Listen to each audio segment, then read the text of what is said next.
Betting, the final frontier. These are the voyages of the Bet with the Best podcast. Its mission is to explore better ways to bet on races, to seek out new, successful players, and to boldly go where no podcast has gone before. The Bet with the Best podcast, where we focus all about racing betting. We're not going to make picks. We're not going to do a bunch of handicapping. What we are going to do is talk about how you approach the betting side of the game. We've had two great guests already, Marshall Graham and Tommy Massis, and we have another great guest this week. He hails from the Chicago area, home of many great horse players. He's not just a great horse player, he's a great contest player, having won the Breeders' Cup Betting Challenge. Please welcome to the show, Matt Miller. Hello, Matt. Hello, Chris. I am truly thrilled to be here. I cannot, having listened to Marshall and Tommy, I'm just stunned to be third in that list, and I hope to do my best to earn this spot. Well, I'm sure you will. And to get started, why don't you let the listeners know how you got so heavily involved in such a crazy game? Yeah, and I think my story is just as unique as anybody else's. A buddy in high school asked me to go to the OTB. I had no clue what that was. Little did I know, we were sitting in tents at the time. Little did I know I was sitting on the grounds of the burned down Arlington Park, betting on terminals in tents. I also remember being stunned you were allowed to bet on more than one horse in the same race, and felt like a genius when I picked two horses. I think I made $1.50, and I think I was done at that point. But I came home to find, unexpectedly, Grandpa Mike was thrilled to death to have a grandkid into the horse races. I didn't know he was into this stuff, and it was the perfect excuse for him to spend time with me with him. We'd go to the races somewhat frequently. Okay, I'm sorry to disrespect his memory. He was pretty bad at it. We would lie and just say we broke about even, but everybody knew what that meant. And I'd say through the rest of high school and even college and law school, I would play occasionally. It's mainly harness racing, mainly at the OTB. I was lucky in law school. I found a buddy, Mike, who was super into this stuff. And, I was a pretty typical losing player for a long time. It's funny, people used to think I won because I hit a lot of tickets. But a given year for me would really depend on whether I hit one or two big things or not. And overall, I was just kind of treading water and okay at this. Things took a turn with the pick six world opening up to me. It's funny, and I can find it. I keep good records because I love looking at this stuff. I don't keep records in the way normal people do. I print off the charts, and every now and then I like to just go back and look at successful days and remember good times. So I do have it sitting here somewhere. The first big pick six I ever played, there was some massive carryover. I think it was at Hollywood. They were saying it's $1 million carryover. They're expecting $6 million of new money to chase it. I decided not to play because I didn't know what I was doing, but I started constructing some fake tickets on the side. A couple of weeks later, I decided to try one. I don't know if it was a blessing or curse. I want to say it hit for $700 bet, which was a ton for me at the time. I think hit for 60,000 or something just insane like that. And as they say, I was off to the races. I did find in the pick six world, I guess the way sharks would call it, an edge. At a $2 base bet, I was able to come up with a sweet spot and a carryover target. And for a while was hitting these things at a pretty good rate. And mind you, it's kind of funny. I'm really an on-track player when playing the thoroughbreds. That's mainly for purposes of putting up guardrails and not wanting to get out of hand on the betting at home side of things. So it's crazy that I would go to Arlington in a typical year with Grandpa Mike, with friends, whatever, coworkers. And if I went 10 times in a year, I might hit 10 pick sixes in a year, betting other tracks and whatever. And for a while it went great. And everyone listening who is understanding of this topic knows what happened next. I have completely abandoned all of those bets and pools almost entirely. The 20-cent bet, the jackpot bet, the computer players, I can go on and on. The syndicates, I think they have just completely ruined what was a wonderfully inefficient market before. And so I've stopped, and for a little while found myself in no man's land. And then I found a friend of ours, Peter Thomas Fornatail, read a few of his books actually that were quite good, talking about tournaments. I didn't really know the tournament world. And for me, that's really when the light went on. And these tournaments for me have proved to be a great way of grounding me and providing me with structure and goals. We'll talk about all of that stuff. But that's really how I came to be where I'm at today. With the closure of Arlington Park, I'm now an online player. That's something I said I would never do. Circumstances changed in a way that I really couldn't have imagined. And also, as we'll talk about, I've set up all sorts of guardrails for myself to not let things get out of hand. And for me, these tournaments are a wonderful way to do that, because there is only a certain total you need to win these things. And so by definition, bet sizing gets easier when operating in that context. When it's just you and the open road, you can do an awful lot of damage to yourself. And so I like these tournaments for structure purposes. Long answer, sorry. No, that was great. And I do want to follow up on a couple things you said. So it does sound like a family member really drew you in, your grandfather. You sort of lost faith a bit in racing when things changed dramatically around the pick six, which you had sort of targeted as the pool you were attacking at the time. And then contests brought you back into the racing game. Is that a reasonable summary? I never left, but my spirit was broken and my participation wasn't as fun or exciting. This has been with me since high school, but it's just a question of how hard I hit the gas or how much I enjoy it, or frankly, how good I am at it. And I'm one of the first to admit, for a long time, I think I was below average. For a while, I think I was pretty average. These days, I definitely consider myself an above average player. But to be clear, and people have heard this line from me before, it's not because of the handicapping. We'll get to that and my mentors and all that stuff. But on the handicapping side, I genuinely consider myself about a B-. I'm a hard grader. That's slightly better than average. But I'll get to it now. I've surrounded myself with some great people. And these aren't manipulative attempts on my part to just, have insincere relationships to use people for information.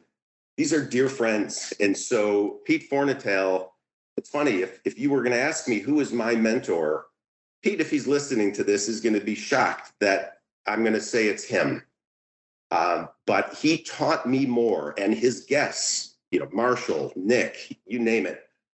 His guests have taught me more over time than anybody. It wasn't really the people I was going with at the time, although over time that's changed. And so I've met Howard Kravitz of the HHH Racing podcast. He'll be embarrassed by this. He is hands down the best handicapper I have ever met or heard of, period. The ROI is through the roof, especially if you can weed out what are admittedly some stabs of his from time to time. And so my handicapping has gone down in quantity quite a bit because his show is absolutely phenomenal. It's on YouTube. It's got a live chat. I do my handicapping usually watching that show and listening. I can do a couple things at once, despite my wife's accusation that I cannot multitask effectively. At least for that purpose, I can. And right. And so I look at Howard. I look at, these are names you all know: Brad Anderson, Drew Coatney, even Howard's the podcast co-hosts. Kyle Roscoe would laugh to think that I think of him as a mentor in some respects, but I do. Same with Pete and Paul on that show. Just listen to people. People have something to say. They have angles that you don't think about. And if you can be genuinely humble about knowing what you don't know, you don't necessarily need to know all that stuff. You just need to know people who know it. And so, frankly, this has all gotten easier for me over time because I've had to spend less time pen and paper. And it's a little more fun watching podcasts and kind of doing it with the fellas. Well, that's really interesting because you've touched on a couple themes that have sort of been common with all the guests on the show so far. Admittedly, we've only had a few. One was you can learn from anyone and, try to, like you said, surround yourself with the right kinds of people, that opinions that you respect, and, with an open mind, like you said, be humble, recognize what you don't know, but, you can learn from other people. That's definitely been a common theme. And I really like that you brought out the point about you can be successful without being the greatest handicapper in the world, but I kind of would say the counterpoint to that is you probably can't be successful if you're not if you don't understand the betting side of the game. And what I kind of have an analogy I use, especially right now with the Masters going on, and golfing is in the news. In golf, people like to hit the long ball off the tee. They spend a lot of time in the driving range hitting balls. They don't usually spend that much time around the putting green, practicing their short game and putting in particular. And what happens is they make a good drive, they hit the green on their second shot, and then they blow the putt. They don't put the ball in the cup. So they kind of waste that great drive and iron. It's the same in racing. They spend a lot of time handicapping. They've got a good opinion on the race, and then they don't cash in, optimally because they don't bet right. And you hear that lament all the time. I'm a good handicapper, I'm a lousy bettor. And, that's what this show is all about, trying to address that second part, becoming a better bettor, because to be successful as a horse player, you really need to do that, especially if you attack some of the more exotic wagering pools like the pick six or, anything beyond the win pool even. The betting becomes more and more a factor. So that's really interesting. I totally agree with that. And you're giving me a good opportunity to interject. It's going to feel a little random, but I kind of need to get my vocabulary out there because I'm going to use these terms a few times. So it's almost kind of, you can tell I'm a lawyer, I'm doing a little bit of stage setting, but I want to talk for a second about the movie Rain Man, which had a big effect on me. That famous scene where Tom Cruise and Dustin Hoffman come down the escalator. They're going to kill Vegas, one for bad, two for good.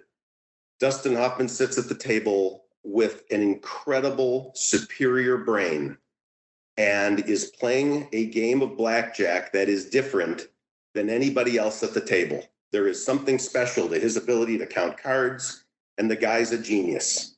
And at some point during the scene, the sound mixer did this really fun, interesting thing, if you go back and watch, and all of the fun sounds of Vegas start to get overwhelmed slowly by the sound of clicking. Those of us that enjoy going to Vegas know that click very well. That's that Wheel of Fortune board where there's like 140, 220s, and a bunch of fives and a ton of ones and twos. And Rain Man walks up to the thing, leaves the blackjack table, walks up. I don't remember what number. I think he said 40 or 20, and definitely 20, definitely 20. And Tom Cruise looks at this guy that he thinks is a genius and says, definitely, okay, $5,000 on 20. And of course, the number comes up one or two, like it always does. And, it just served to make a really excellent point. That guy was brilliant at blackjack and was a complete imbecile when it came to Wheel of Fortune. I do believe in the horse racing and gambling world, there is room for both. But I think the problem that most people make is they are not conscious of when they're playing blackjack and when they're playing Wheel of Fortune. Blackjack for each individual is different, right? So maybe for you, it's the betting side or the handicapping side. It's whatever you're good at. The trick is to know what you're good at and to know what you're not good at. And it's just as valuable to know what you're not good at. And so a lot of the questions I'm anticipating from you today, I'm almost going to have two sets of answers because, the ROI driven side of me, the profiting side, the businessman side of me wants to just focus on the blackjack side of things. But an awful lot of people are involved in this game for Wheel of Fortune. I do that too from time to time, and we'll talk about how I do that. I do that a bunch with sports betting, actually.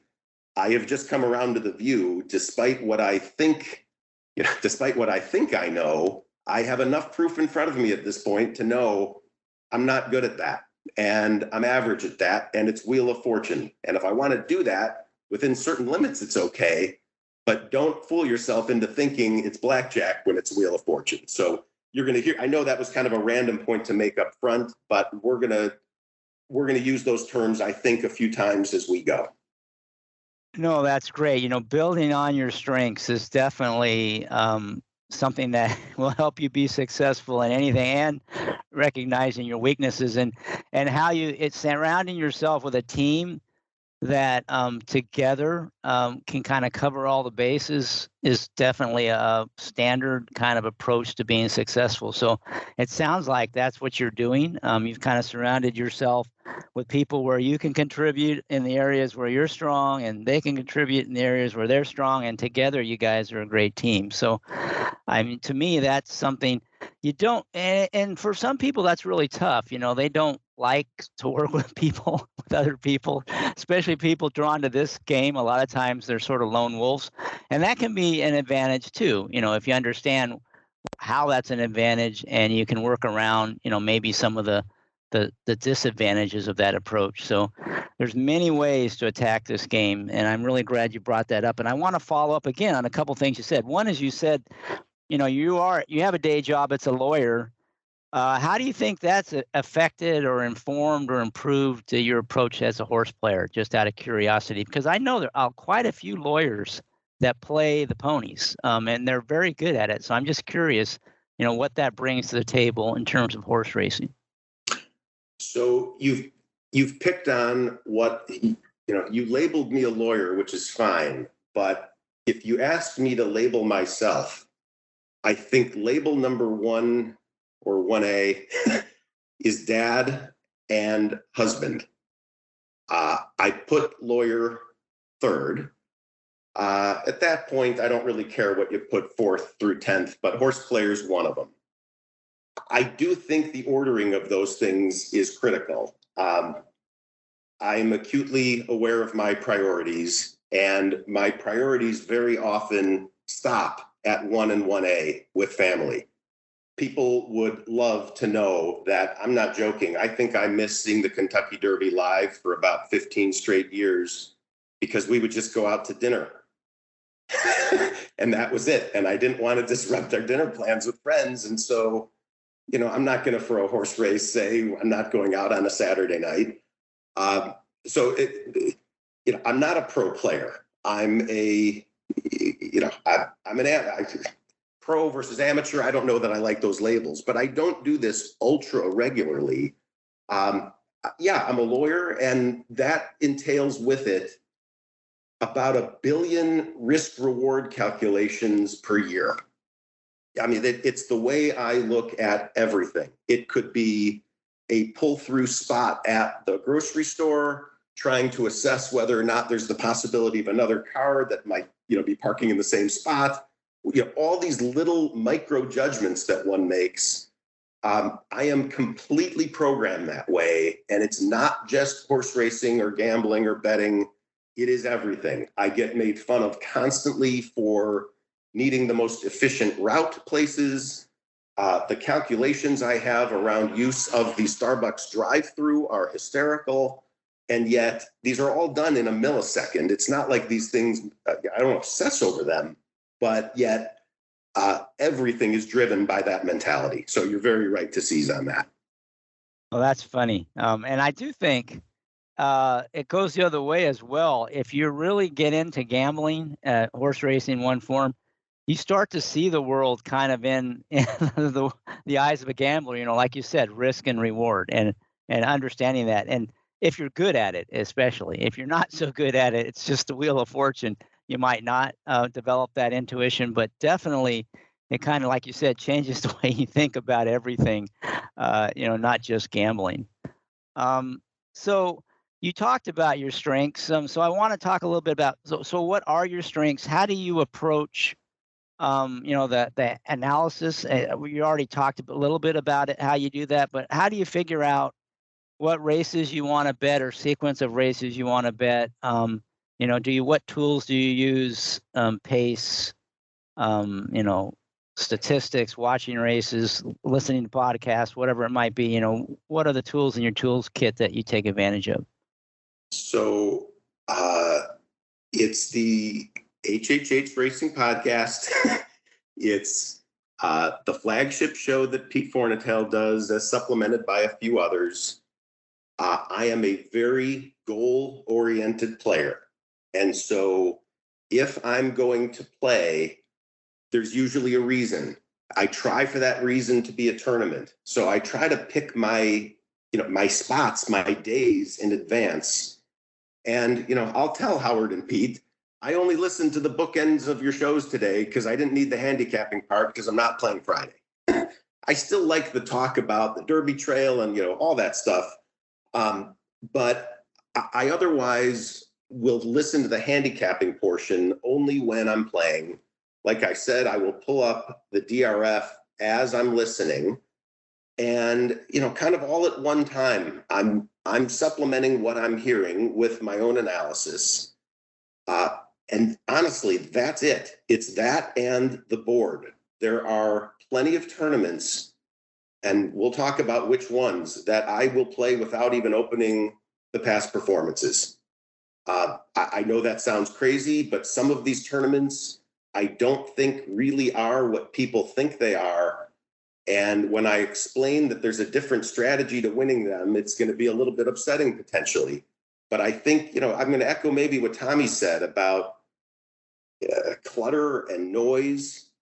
I'm not being disrespectful of handicappers. I mean, to the contrary, I recognize I'm not as good at it as they are.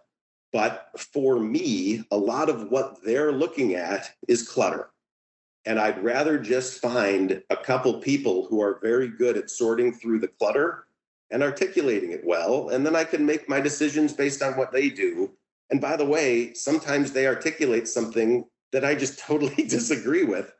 And I find that helpful too. So it's not that I'm just blindly following their picks. The other funny thing about this is these are public handicappers. So everything I'm talking about is available. It's not like anyone's whispering things in my ear. What I'm about to say, I recognize is a little contradictory. And again, just remember the fact that I am making my own judgments about what I'm hearing. I'm not just blindly following picks, but in general, I am very against most of these handicapping tools and services. Very, very against for a lot of reasons. And I'm not going to name any of them by names. I don't want to anger anybody. I just happen to believe personally that if I came up with some sort of a tool that was a guaranteed moneymaker for playing the races, the last thing in the world I'm going to do is license that out to random people for $20 a month or whatever it is. Frankly, I would just go buy that person's company if I really believed what I was saying or what they were saying more realistically. And so I'm highly skeptical. I'm also highly skeptical of the groupthink that those services lead to. There's lots of people reading the same trip notes, for example. And I do think those things eventually, if there's a lot of people reading them, I think those things become actually counterproductive. It's all reflected in the odds already. And I think at that point, all you're doing is overemphasizing data points that perhaps shouldn't be. And so, right, I just kind of stick to my bare bones methods. And I will talk about this when we get to the actual approach of betting and whatnot. I am very goal oriented. I know exactly what I'm trying to do at all times. And that is maybe the first big difference between me and the average player. I have completely dropped the delusional thinking that I'm going to go to the track today and kill it. Ask yourself how many times you go to the races with all these great opinions. They all seem to come in or close to that, and you walk away with some sum of money that you never dreamed you'd have, right? We've all seen Let It Ride. That was pretty incredible. Have we all had our days like that? Hopefully, but it's not super regular.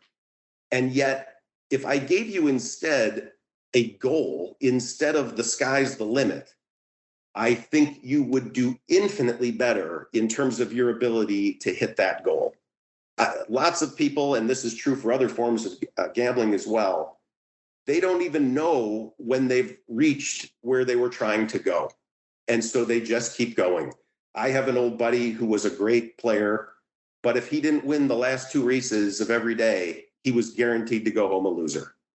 If he didn't win the last 2, he was betting so much in the last 2 that it made the whole rest of the day pointless.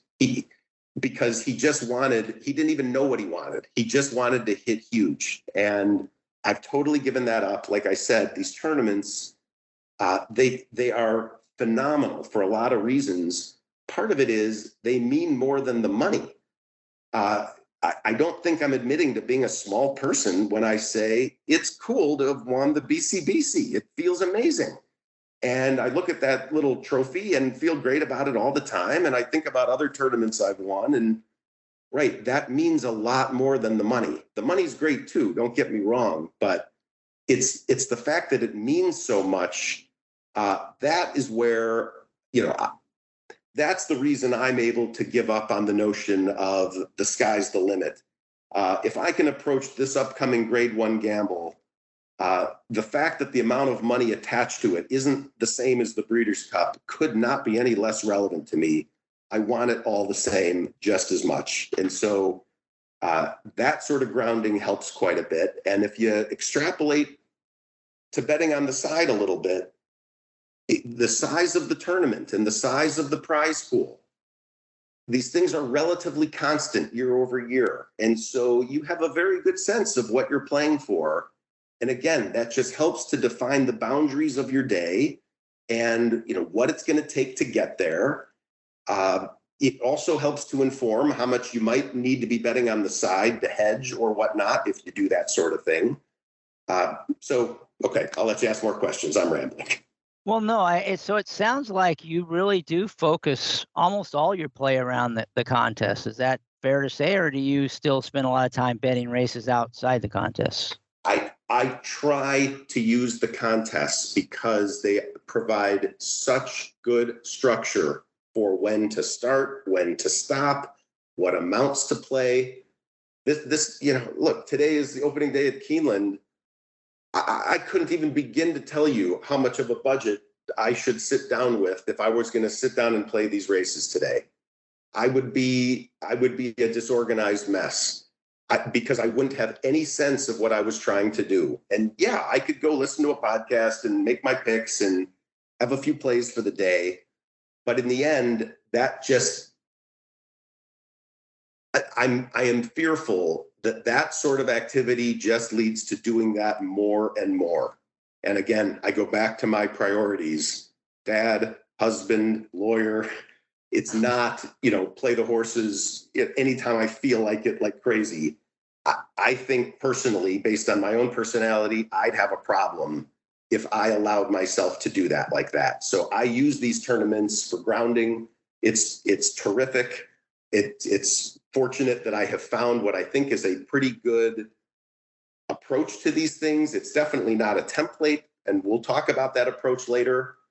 But yeah, if you said to me, hey, it's opening day at Keeneland, let's watch, if Wonder Wheel can do it today, I am capable of just watching, but I fully admit, if the odds on the other horse in that race, who I liked a little bit more, whose name is not coming to me right now, if the odds on that horse were 2-1, yeah, okay, I might make a win bet. Probably Punch Bowl or That's something. That's it, thank you. Right, could I see betting Punch Bowl at 2-1? Yeah, and I can see that being my only bet on the entire day. And if the odds are bad, I can just picture watching and being cool with that. But come tomorrow, it's tournament day, and I've got my eye on a couple, and I can already tell you that's going to be, the basis of my play. So, I know you asked about bet selection. Again, for me, it's really about goal selection. And I use the different bets as tools to get me to my goal.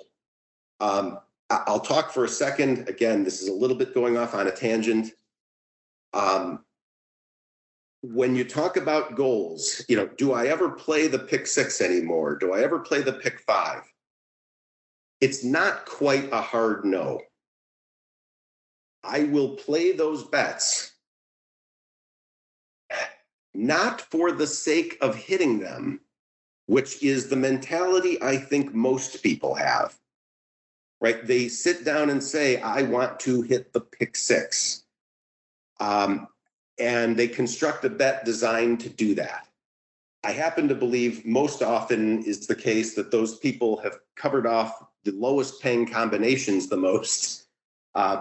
Those of us who approach these a little differently, though, I use these bets if I have, in the context of a pick 6, if I have maybe 4 actual real opinions, I just look at that as a really creative, leveraged way to hit those 4 opinions.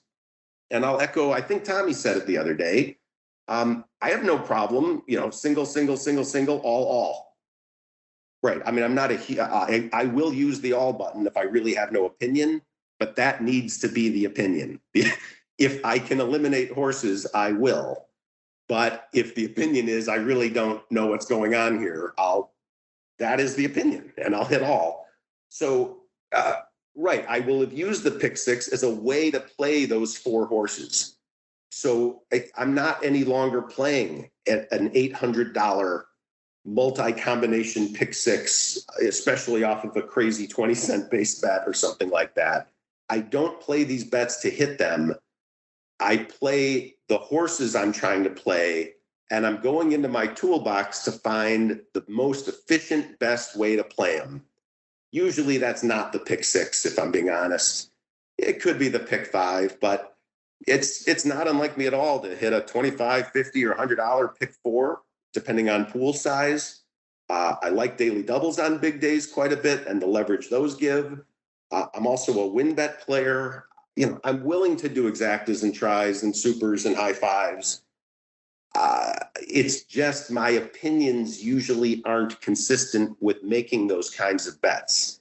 But if in fact I have a horse that I want to play underneath, I can do that too. But typically, and especially in the tournament world where I'm so focused on that risk reward mix, I try to keep things as simple as possible. And that usually means win bets and daily doubles. All right, so let's go ahead and talk about your approach to the contest betting, because it sounds like that's the majority of your betting.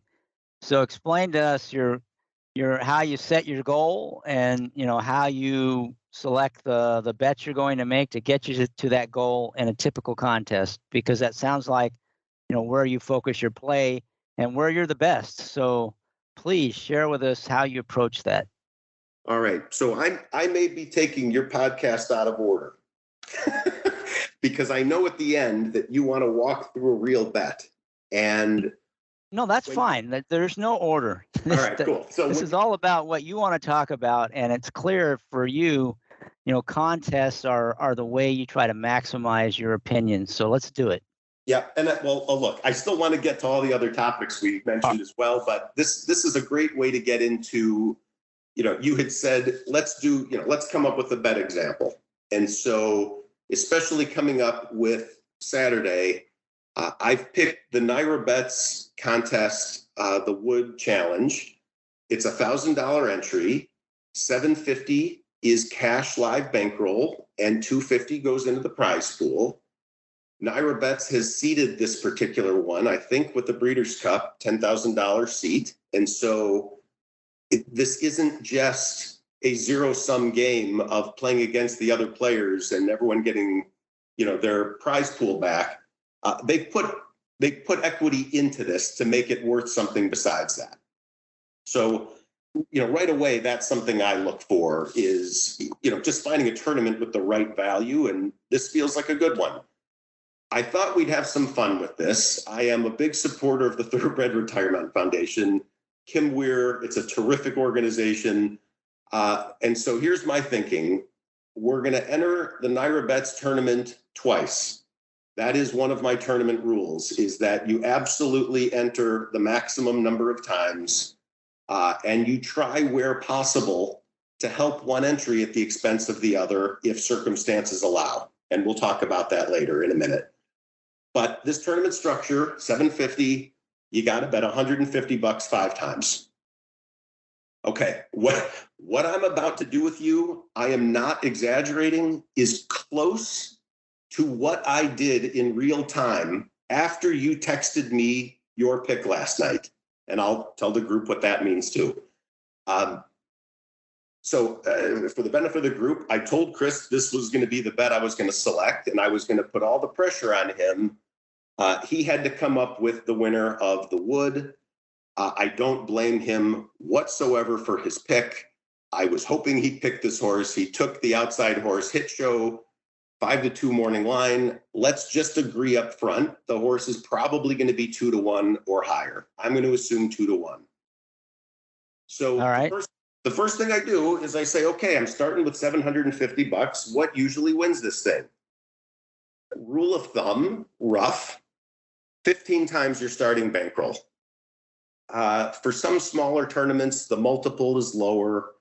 If it's a really flat prize structure, which this isn't, the amounts get lower. But where it's kind of top heavy and you're going for the win, you look at that winning total and, I go with the higher multiple, at least as a target.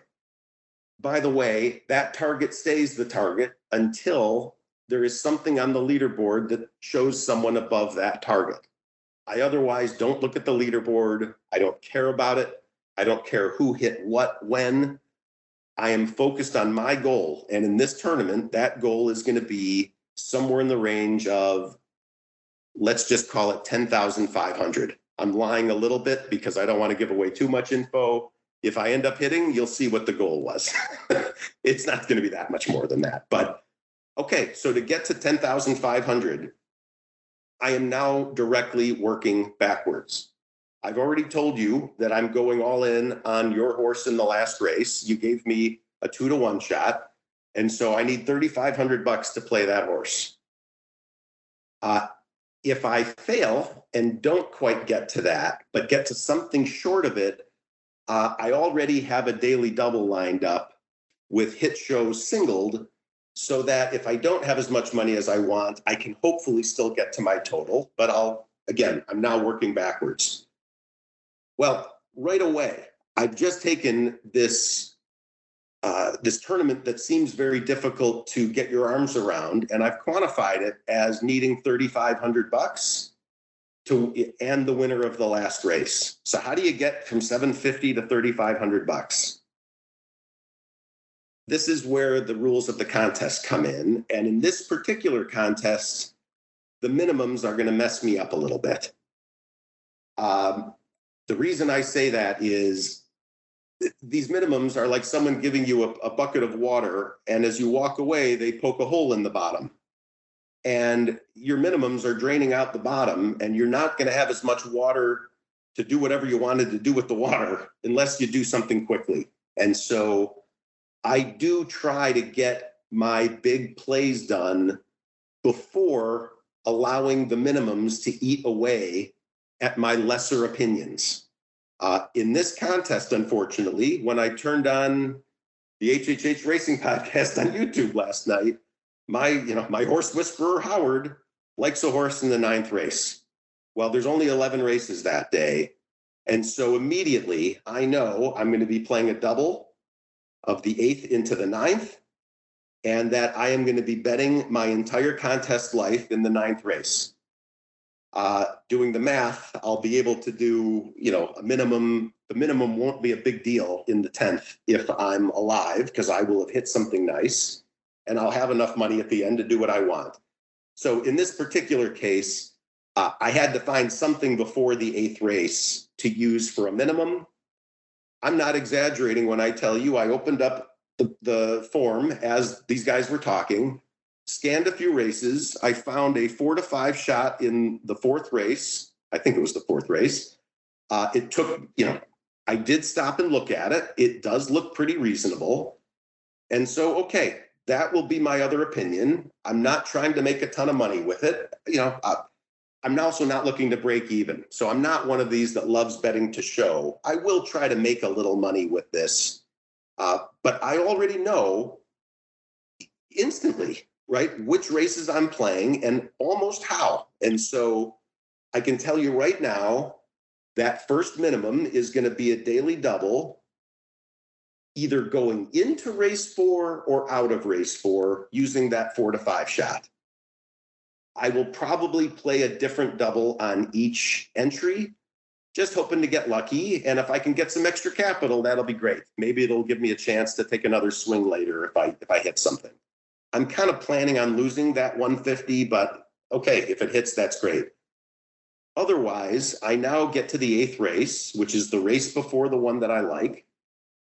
And the plan, again, because the 8th race isn't my super strong opinion, I'm going to be betting 2 more minimum doubles, 1 on each entry, taking, I got to look at my notes here. Right. So I listened carefully on the podcast to who everybody likes. Howard liked the 4. Again, all right, so that's the next race. So I will be playing doubles into the 9th race. If I'm being honest, I'm not yet sure who those horses in the 8th race will be. I'm going to let the board help inform that. That's not a super strong opinion I have. And so I'm going to see where the odds are. I'm going to look at the will pays on the double. And I'm going to just try to make a reasonable play into the 2 horses that I like in the next race. One of those horses is the 4 horse. I think the name was Candle.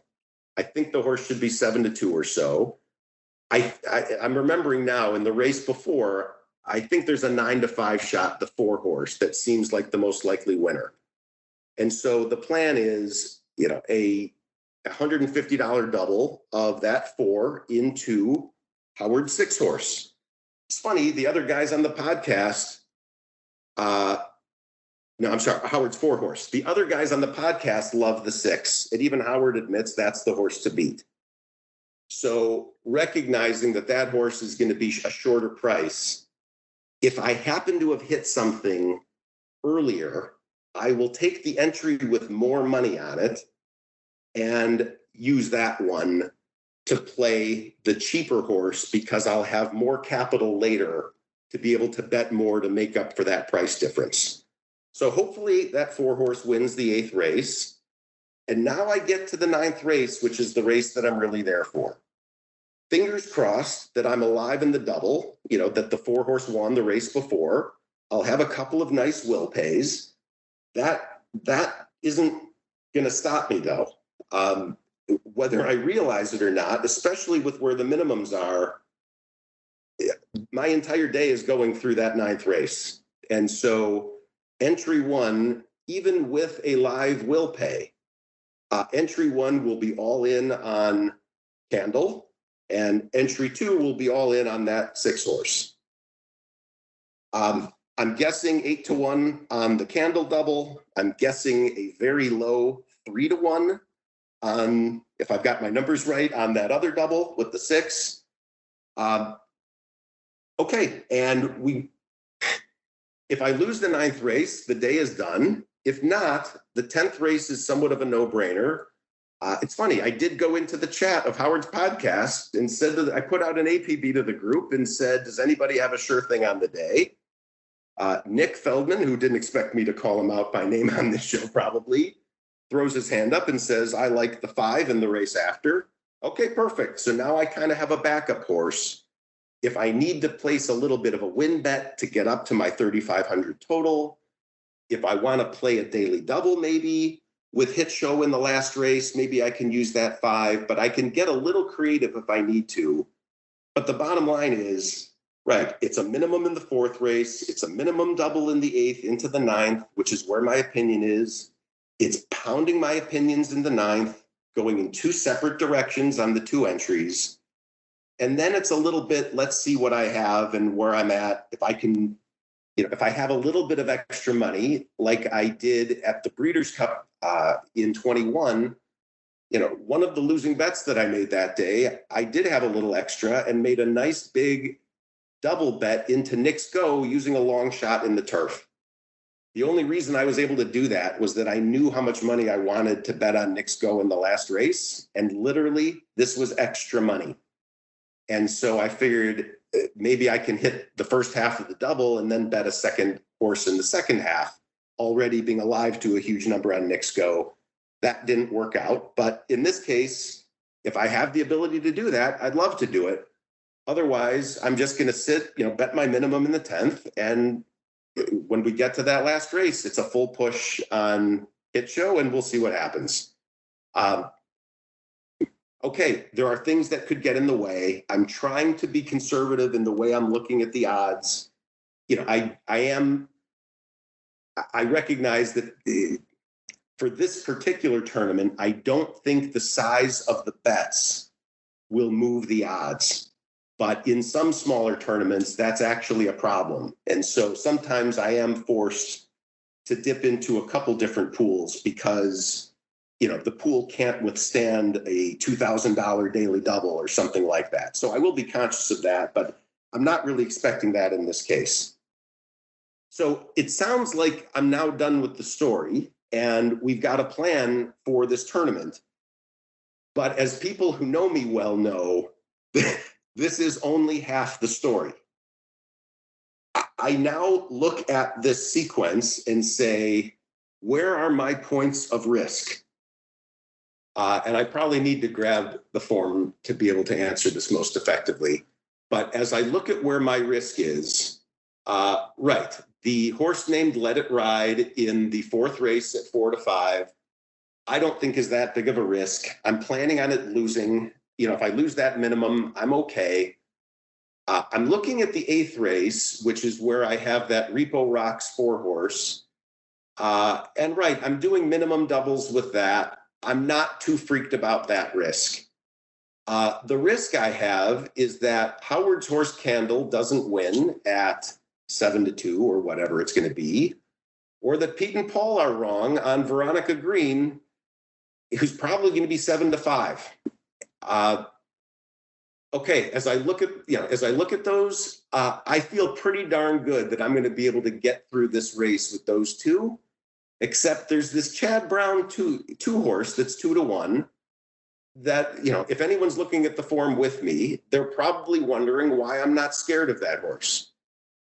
I'm scared to death of that horse. I personally, and these could be words that I'll eat later, I think that's the only other horse that can win the race. And in my opinion, if I was one of the hosts on that show, this might have been the horse that I actually picked. So why am I now talking about a horse that I would have picked and I left it completely out of my tournament strategy?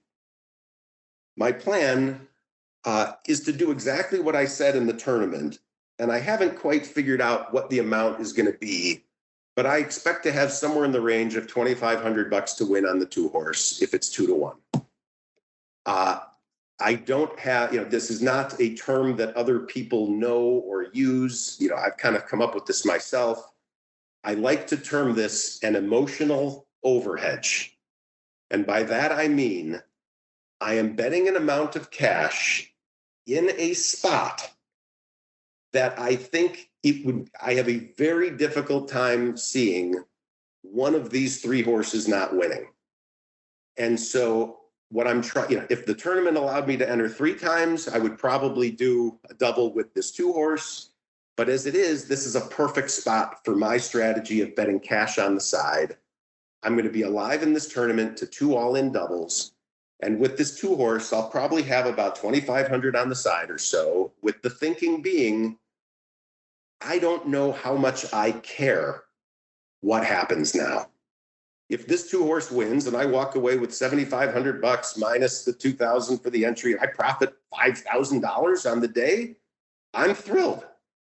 And if the 2 loses and one of these other horses win, I've just shot up the leaderboard quite a bit in this tournament, but much more importantly, I'm in a position now to win it at the end. I don't know that you can do this hedging at the end, if I'm being honest. The amounts get large. Certainly in the Breeders' Cup, that's darn near impossible to do. I tend at the last race to just let it go. And I recognize that sometimes when you swing your hardest, you're going to hit a really long home run, and sometimes you're going to strike out. I've had very good fortune in life that my batting average when I swing my hardest has been really good. And so, right, in the Breeders' Cup, that was 1 for 1 with Nick's Go. That was, it sounds like 1 for 1, except if you knew me the year before, I was alive to a huge number on Improbable. Got a wide trip, thought the horse was still going to win at the top of the stretch, and I lost. As it turns out, I wouldn't have won the BCBC anyway, but it would have been a huge 6-figure number. Still would have lost to Marshall, I think. But okay, so 2 years in a row, I was lucky enough to be in a spot, bottom of the 9th, to take my big swing. One time it was a horrible swing and miss, and one time I connected. And it is my preference when on that big stage. Like I said, I think the hedging amounts start to get a little out of, I don't know how to hedge against $500,000. I don't want to start betting insane, 50,000 on horses to win or things like that. That's just not me. For someone that I know people think has a lot of guts, I don't have those kind of guts. My guts are around the guts to play the game. I look at these tournaments as a game. I've talked about this in this context before. Once you pay your money to get in, yes, I understand it's real money, but you're in a game. And you have to understand the rules of your game and the way the game is played. This isn't regular horse playing. And you're going to have to do things in these tournaments that aren't normal to you.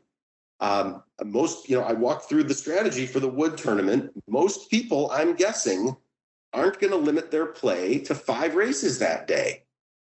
Most people aren't going to sit out the first 3.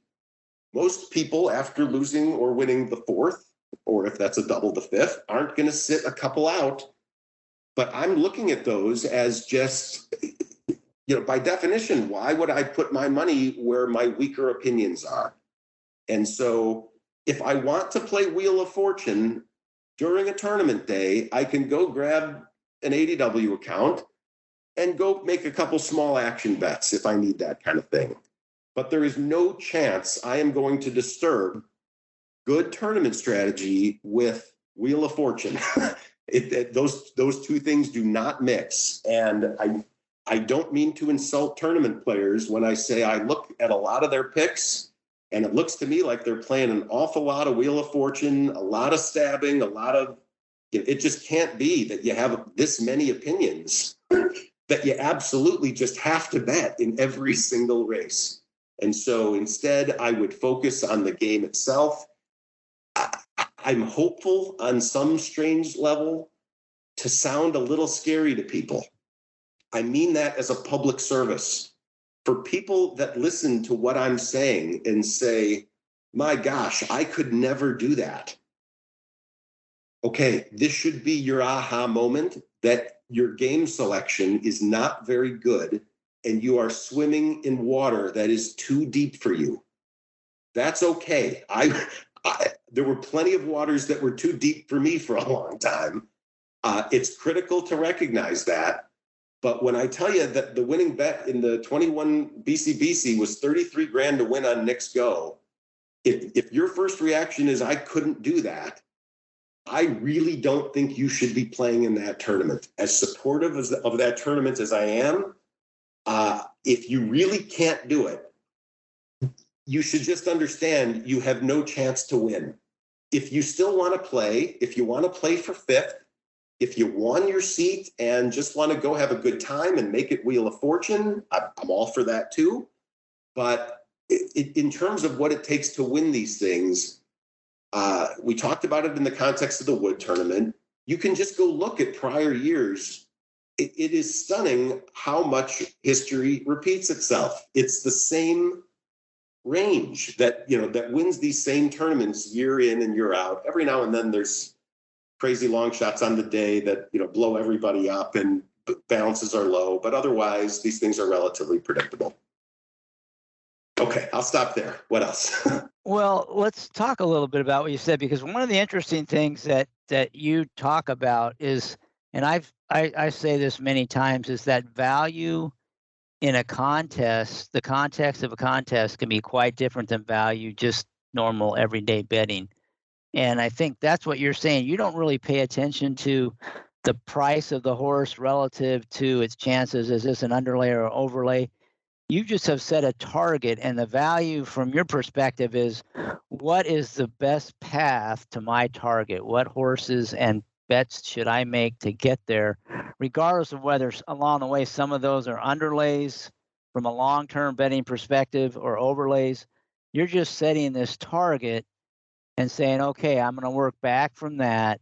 I'm going to figure out, there's a million routes, what's the optimal path to get me there, regardless of, and you take into account the prices, but it's the prices to get you to the target, not are these prices good long-term bets. If I were to make this bet 1,000,000 times over, will I show a profit? It's more like, which series of bets optimizes my chance of hitting my target and winning the contest? Is that kind of fair assessment of your approach? Absolutely.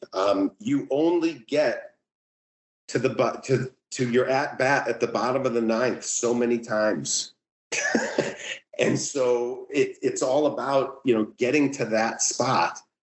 And so let's go back. I know you want to talk about a memorable score. It's an obvious one, what I'm going to pick, the 21 BCBC.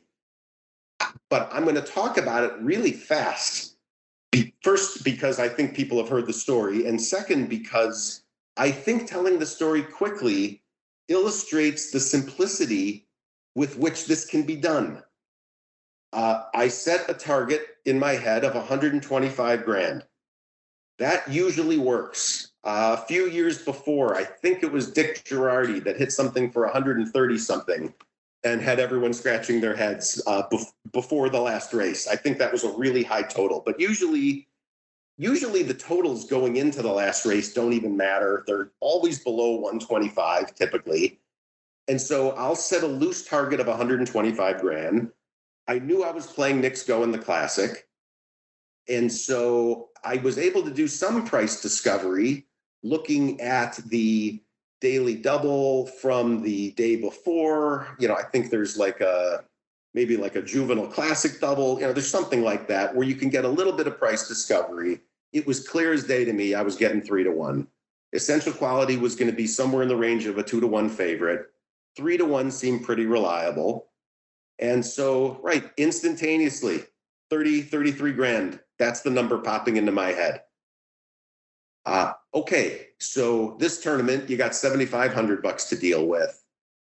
7,500 into 33 grand. Well, it's funny. If I said $75 into $330, that doesn't sound bonkers at all. If I've got my scale correctly. But yet, when you start having extra zeros on the end, your knees start buckling and it gets scary. And again, play the game. When you're playing Monopoly and you've now landed and gotten your third property of the same color, no one playing Monopoly, when looking at the price of the house and hotel to build, says, I don't have much experience in commercial real estate. Right? You're playing Monopoly, for God's sake. Buy the houses and hotels. You're playing a game. This isn't real. You're trying to win the game by bankrupting your opponents, right? In the horse racing context, you're trying to win the game by getting some big number as your total. This isn't normal. This is a game and you have to play it. And it is not easy to get that kind of leverage, 7,500, all the way up to 100. And, in this particular year, I think it ended up being in the 140s, just Knicks Go being a tick or two higher than 3-1. But okay, to get to my 30 grand, again, I'm going to work backwards. I woke up on the morning of day 2 with a balance of about 40. And I had some minimums I knew I had to do. My buddies joke, it was a really long shower, but I stood in the shower literally just trying to think, what do my balance was 20, sorry. What do I do to get my balance from 20 to 33? And it just kind of hit me all at once. Life is good is like a lock. And at 0.6 to 1, that actually does it. And so, as complicated as people want to make the Breeders' Cup and trying to connect these crazy exactas and trifectas and say how smart they are for, hitting this target with a laser pointer from miles away. Right. My buddies love the expression. I go to the hardware store, I buy a sledgehammer, and as they're taking aim on the target from a mile away, I drive up to the target and I smash it with the sledgehammer. Right. I'm not trying to eloquently, show that I handicapped the superfecta in the biggest race of the year. I'm proud enough to hit the winner with a balance that's enough to win the tournament. And to get me there, it's not glamorous, but it was an all-in win bet on Life is Good to get me to the total I wanted. I then had the patience to just sit there and do nothing and enjoy the races. I don't even remember if I played a little bit of Wheel of Fortune on the side screwing around, but I don't think I did. And right, like a man on a mission, where, when my race came up, boom, I went and hit it. How did I get to the 20 grand? That's almost a joke. The day before, the sequence started with Echo Zulu. It was a horse I had a decent opinion on. And so on my 2 entries, I did 2 $600 doubles. That's the size of the minimum in that tournament. I took Echo Zulu with one horse and I took Echo Zulu with another. And when I got to that race and I saw what those will pays were, I said, gosh, those are really high. And I still have a minimum I need to do. And I still don't have any real confidence in this race. So I took 2 other horses and bet doubles of them into Corniche. It's funny, Jack Christopher was going to be my play of the day, but he got scratched. I pivoted. Corniche instantly turned into my play of the day when I saw the absence of pace and what was going to happen. And so I was hoping in that second half of the double to just cash my double, but instead Pizza Bianca won, which happened to be one of the other 2 doubles that I had just started that race. The Pizza Bianca Corniche double. Okay, I'll pat myself on the back a little bit. I am pretty decent at finding overlays in the double pool. That was a pretty good one. And that double for $600 paid like 20 grand or something crazy. It was a lot. And so all of a sudden, I'm golden. I've got an entry with 20 grand at the end of day 1. I haven't bled my minimums too badly. My other entry, I think, lost maybe 1,800. Okay, and that's the spot I'm in. You could have gone a million different directions going to bed that night, trying to figure out what to do with an entry with about 20 and one with about 5 or 6. Right. I don't know how many people would have just turned around and bet the whole thing on Life is Good. But to me, that was the clearest, cleanest path to getting me where I wanted to go. So crazy. I mean, I end up hitting my 4th selection in some random race. I hit my top pick in the second half of a double. And then I smashed a 3 to 5 shot and a 3 to 1 shot. That's it. There's a lot of years where the winner, I'll look at what Drew Coatney did last year. I can't even believe the number of winners he strung together in a row on day 2. I mean, that's incredibly impressive. It's just different. That's not my strength. I'm not good at just picking winner after winner after winner. I am far more of a spot picker. And again, going back to this Wood tournament that we talked about, the reason I love that spot, right? My horse whisperer likes a medium priced horse. two other people I respect a lot, like a second horse, and there's a third horse that's easy to bet on the side. And I really think I got the race covered. If you ask me how often this strategy plays out, I would say I win the tournament using this sort of a strategy, maybe 2 out of 10, 3 out of 10. I say I would hit that cash bet maybe 3 or 4 out of 10. Usually that cash bet is on a lower priced, safer horse, because taking prices in the tournament, help a little bit with leverage. So, maybe I'm hitting that side bet 4 or 5 out of 10, and I'm wiping out completely 2 of them. And okay, just if I'm playing the right tournaments and got my bet sizes right, wiping out 2 out of 10 times, winning the tournament 2 out of 10, and hitting a cash bet that made me feel really good, like I got paid enough to leave the tournament. I mean, that's literally the brash attitude I try to take is, I put on this fake persona of, how much are these people going to have to pay me to leave their tournament? And that's usually how I determine the amount to bet on the side on that third horse. Okay, but that's tournament life for me. And like I said, hopefully when you look at the 2 out of 10 that are winners, it would be awfully cool if one of those was on a big stage like the BCBC. Sometimes that's the case. And sometimes, local Hawthorne runs some terrific tournaments, no entry fee. I won one of those this year, was thrilled with that. I'm already qualified for the NHC for next year. I'm thrilled about that.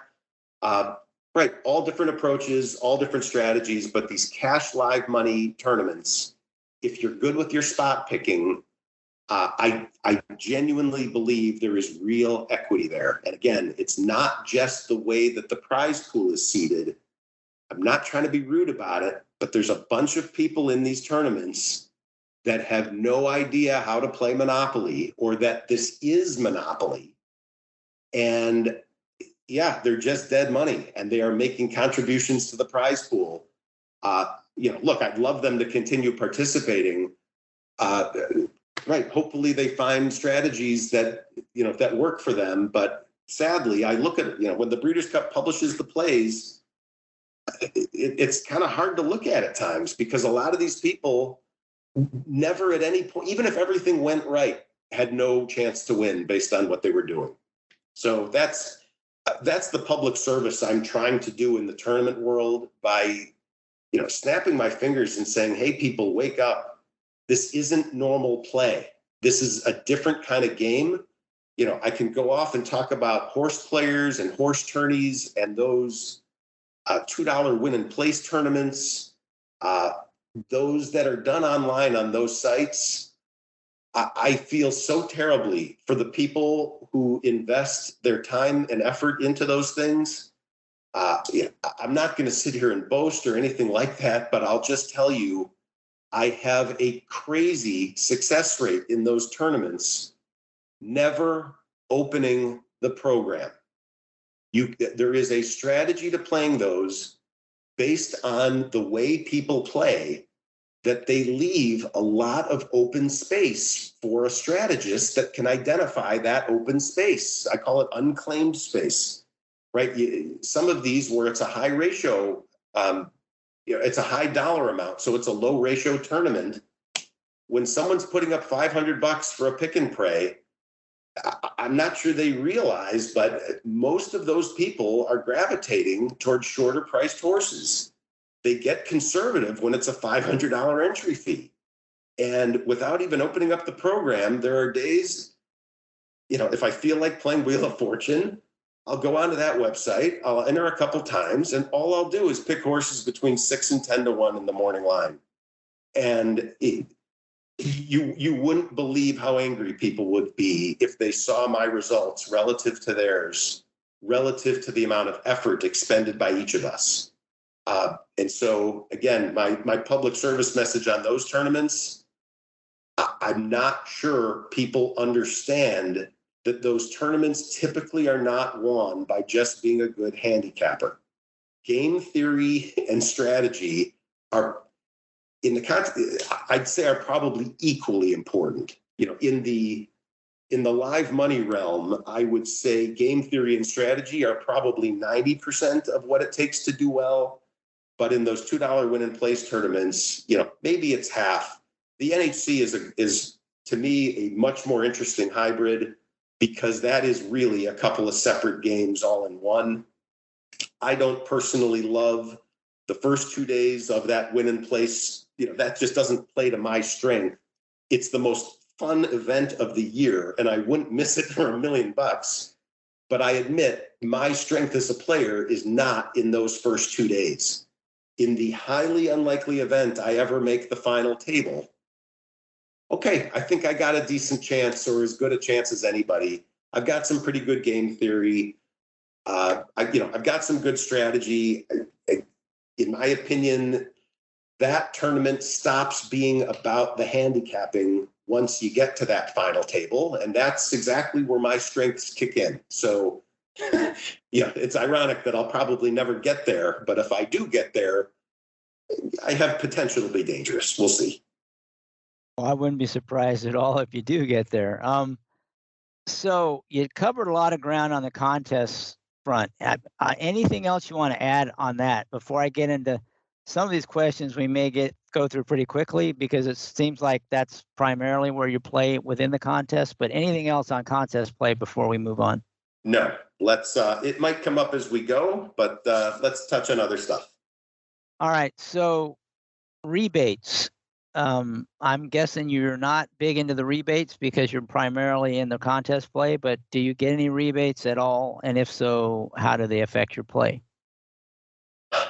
I could not have been more naive to this topic 4 years ago.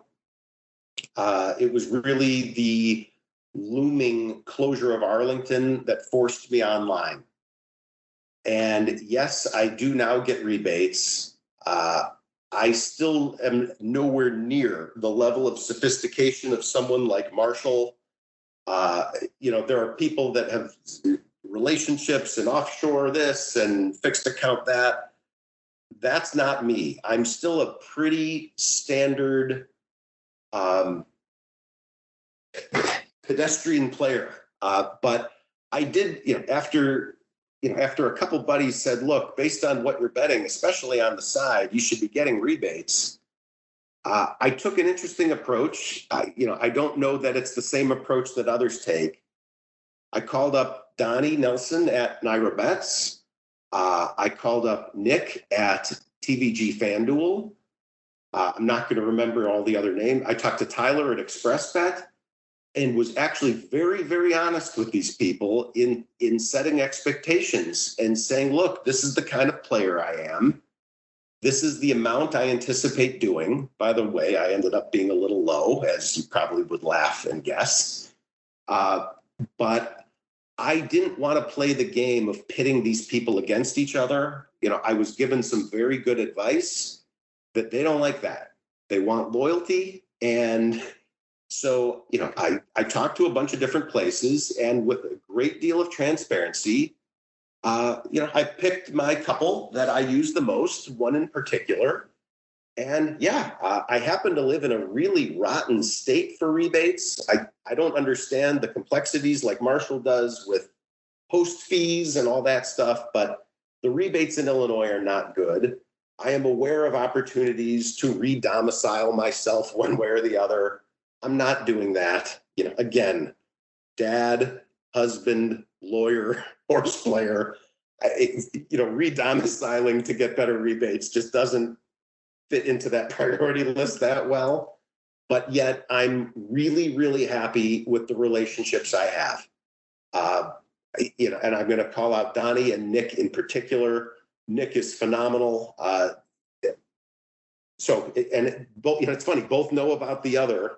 If I go to New York, it's only right to be playing on NYRA Bets if I'm using their seats and things like that. I mean, it's not that I should be teaching a lesson in morality to people, but I do try to be a good person and be respectful of people giving me things. And so, I spread my action around a little bit, mainly with a couple places.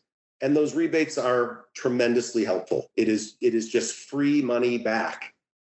And right, it doesn't mean you win with it, but it's tough to believe I spent so many years blind to that. So does that affect your play because the rebates tend to be higher in the high takeout pools? Do you go after things like trifectas and superfectas now with the rebates that you wouldn't have before, or is it just pretty much you make your same bets, you're just getting a rebate? I make my same bets. I'm just getting a rebate. That's it. Every now and then I will play some Wheel of Fortune. And if I feel like trying to get status somewhere, maybe I'll play certain kinds of things to get me that status because I'm curious how that works. Maybe it turns out not to have been worth it. Tommy talked about making certain bets to get status. I wildly agree with that. I would not ever make bets that I wouldn't make just for the purpose of getting rebates, points, status, whatever. But you can be smart about where you put your money and when. And yeah, there's nothing wrong with building up some loyalty points in some places. But no, I do not put the cart before the horse. The money that I'm betting with is more valuable to me than anything they're going to give me as a percentage back on it. And so I do not go chasing those things. Maybe the one exception I should make, occasionally I'll play the late pick 4 at, make it up, Santa Anita. And occasionally I'll notice on TVG that there's a hit it and split it. Okay, I probably should be a little bit more heads up about clicking opt-in for those things. That's just free money. And there's no reason not, if you're going to hit the pick 4, you might as well get your piece of that if you can. But those are the kinds of incentives that I'll follow. If I'm on a sports betting site and they give me a 50% parlay boost, you bet I'll take that. Yeah, I might wait a few days until a play that I really like, but will that affect my play? Yeah, I'll definitely use it, but I'm not going to start making bets trying to trigger those things. Yeah, I think that's backwards. So you talked about you do a little sports betting. You said it's more of your Wheel of Fortunes type play. But do you do any other sports betting or any other gambling? And have you learned anything from that you've applied to horse racing or vice versa out of just, Absolutely. I have learned an incredible amount, and it's been very, very, very humbling. Everyone who's a sports fan thinks they know things. Everyone thinks they have good opinions. What I have found in the sports betting world is that I am less capable of putting up my guardrails in the way that I want to. And even when I'm playing blackjack, I still revert to some bad Wheel of Fortune habits. And it has led me to conclude that activity overall just needs to be thought of as Wheel of Fortune. I do have a few angles on the sports betting side of things that are quite fascinating. I do believe, for example, that live UFC betting can be extremely profitable. And again, these themes all repeat themselves. You have to know the rules of how it works in the UFC. It's, a typical fight is 3 rounds. Someone's typically going to get 10 points in a round and someone's going to get 9. If someone wins 2 rounds and is getting their head beaten in on the 3rd round, but they survive the round, they probably win the fight by 2 rounds to 1. And there are times that I'll be watching a fight. It's clear as day. Someone's just, way up. And in the last 2 minutes, it starts to go the other way. We all know in that world, all you have to do is lay on top of the person or grab them and hold them, and you can waste some time that way. But the live betting goes bananas in favor of the person with the momentum. And next thing you know, you're looking at even money on a guy that all he has to do is lay on top of the guy for another 30 seconds. And so, right, there are that's not, yes, there is chance, there is risk, That's not pure gambling. I can't believe they allow betting on that stuff that way, but that's that's been quite profitable for me. The problem is I then think I know something about the UFC and then, bet the guy back a few weeks later and I don't know anything and I didn't know anything about the matchup. I just thought I did. And so I've done just a ton of treading water in those accounts. The bonuses, the parlay boost, that stuff has helped me a lot to remain afloat. I feel incredibly fortunate to have learned these lessons without spending that much money. But, I'm now about a year into sports betting. It's scaling way back already because, it's just Wheel of Fortune. And I don't want to put real money on the line for Wheel of Fortune. It's still fun, especially UFC and things like that, but it's not something that dominates my time. When it comes to other casino games, and I'll pick on the NHC again, one of the most fun parts about going to that event is those that go up to their rooms and study the programs, God bless them. That's not me. I'm looking for a group to go hit dinner and go hit the tables. I'm not betting huge money at the tables. It's Wheel of Fortune, but it's fun. And I certainly am a quote unquote expert when it comes to knowing proper play. But, being an expert at that only means that you minimize the house edge to a certain amount. You can't, in my opinion, really be good at that stuff. You can be good at managing your money. So I'm willing to do that stuff socially. And yet if the group said instead, let's go see a really cool, let's go see a cool show instead of playing the tables, I'm fine with that too. Playing at the tables, I just look at everything out there in those casinos as flipping a coin. I'm willing to do it if it's fun and with fun people, but otherwise on my own, I don't see the fun of flipping coins. All right, let's move on to some other topics. The carryovers. I mean, they become, there's a lot more carryovers now. Everyone seems to have a jackpot where they give out mandatory payouts. There are some other more traditional carryover pools. Do you chase those at all? Will you play a track you don't normally play or a sequence you would normally play? Or, how do you address the carryovers? How do you handle that? I try not to make big statements that I can't live by. So I'm not as absolute in what I'm saying as it sounds. But for the most part, I absolutely refuse to reward the racetracks that have ruined those bets for me. And so I will refuse to play force out days. I refuse to play their jackpot bets. I'm mad.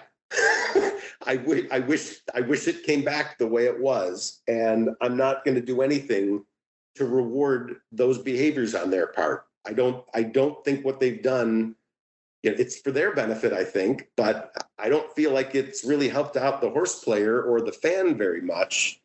And so the last thing I'm going to do is go be supportive of that. And actually, to the contrary, I believe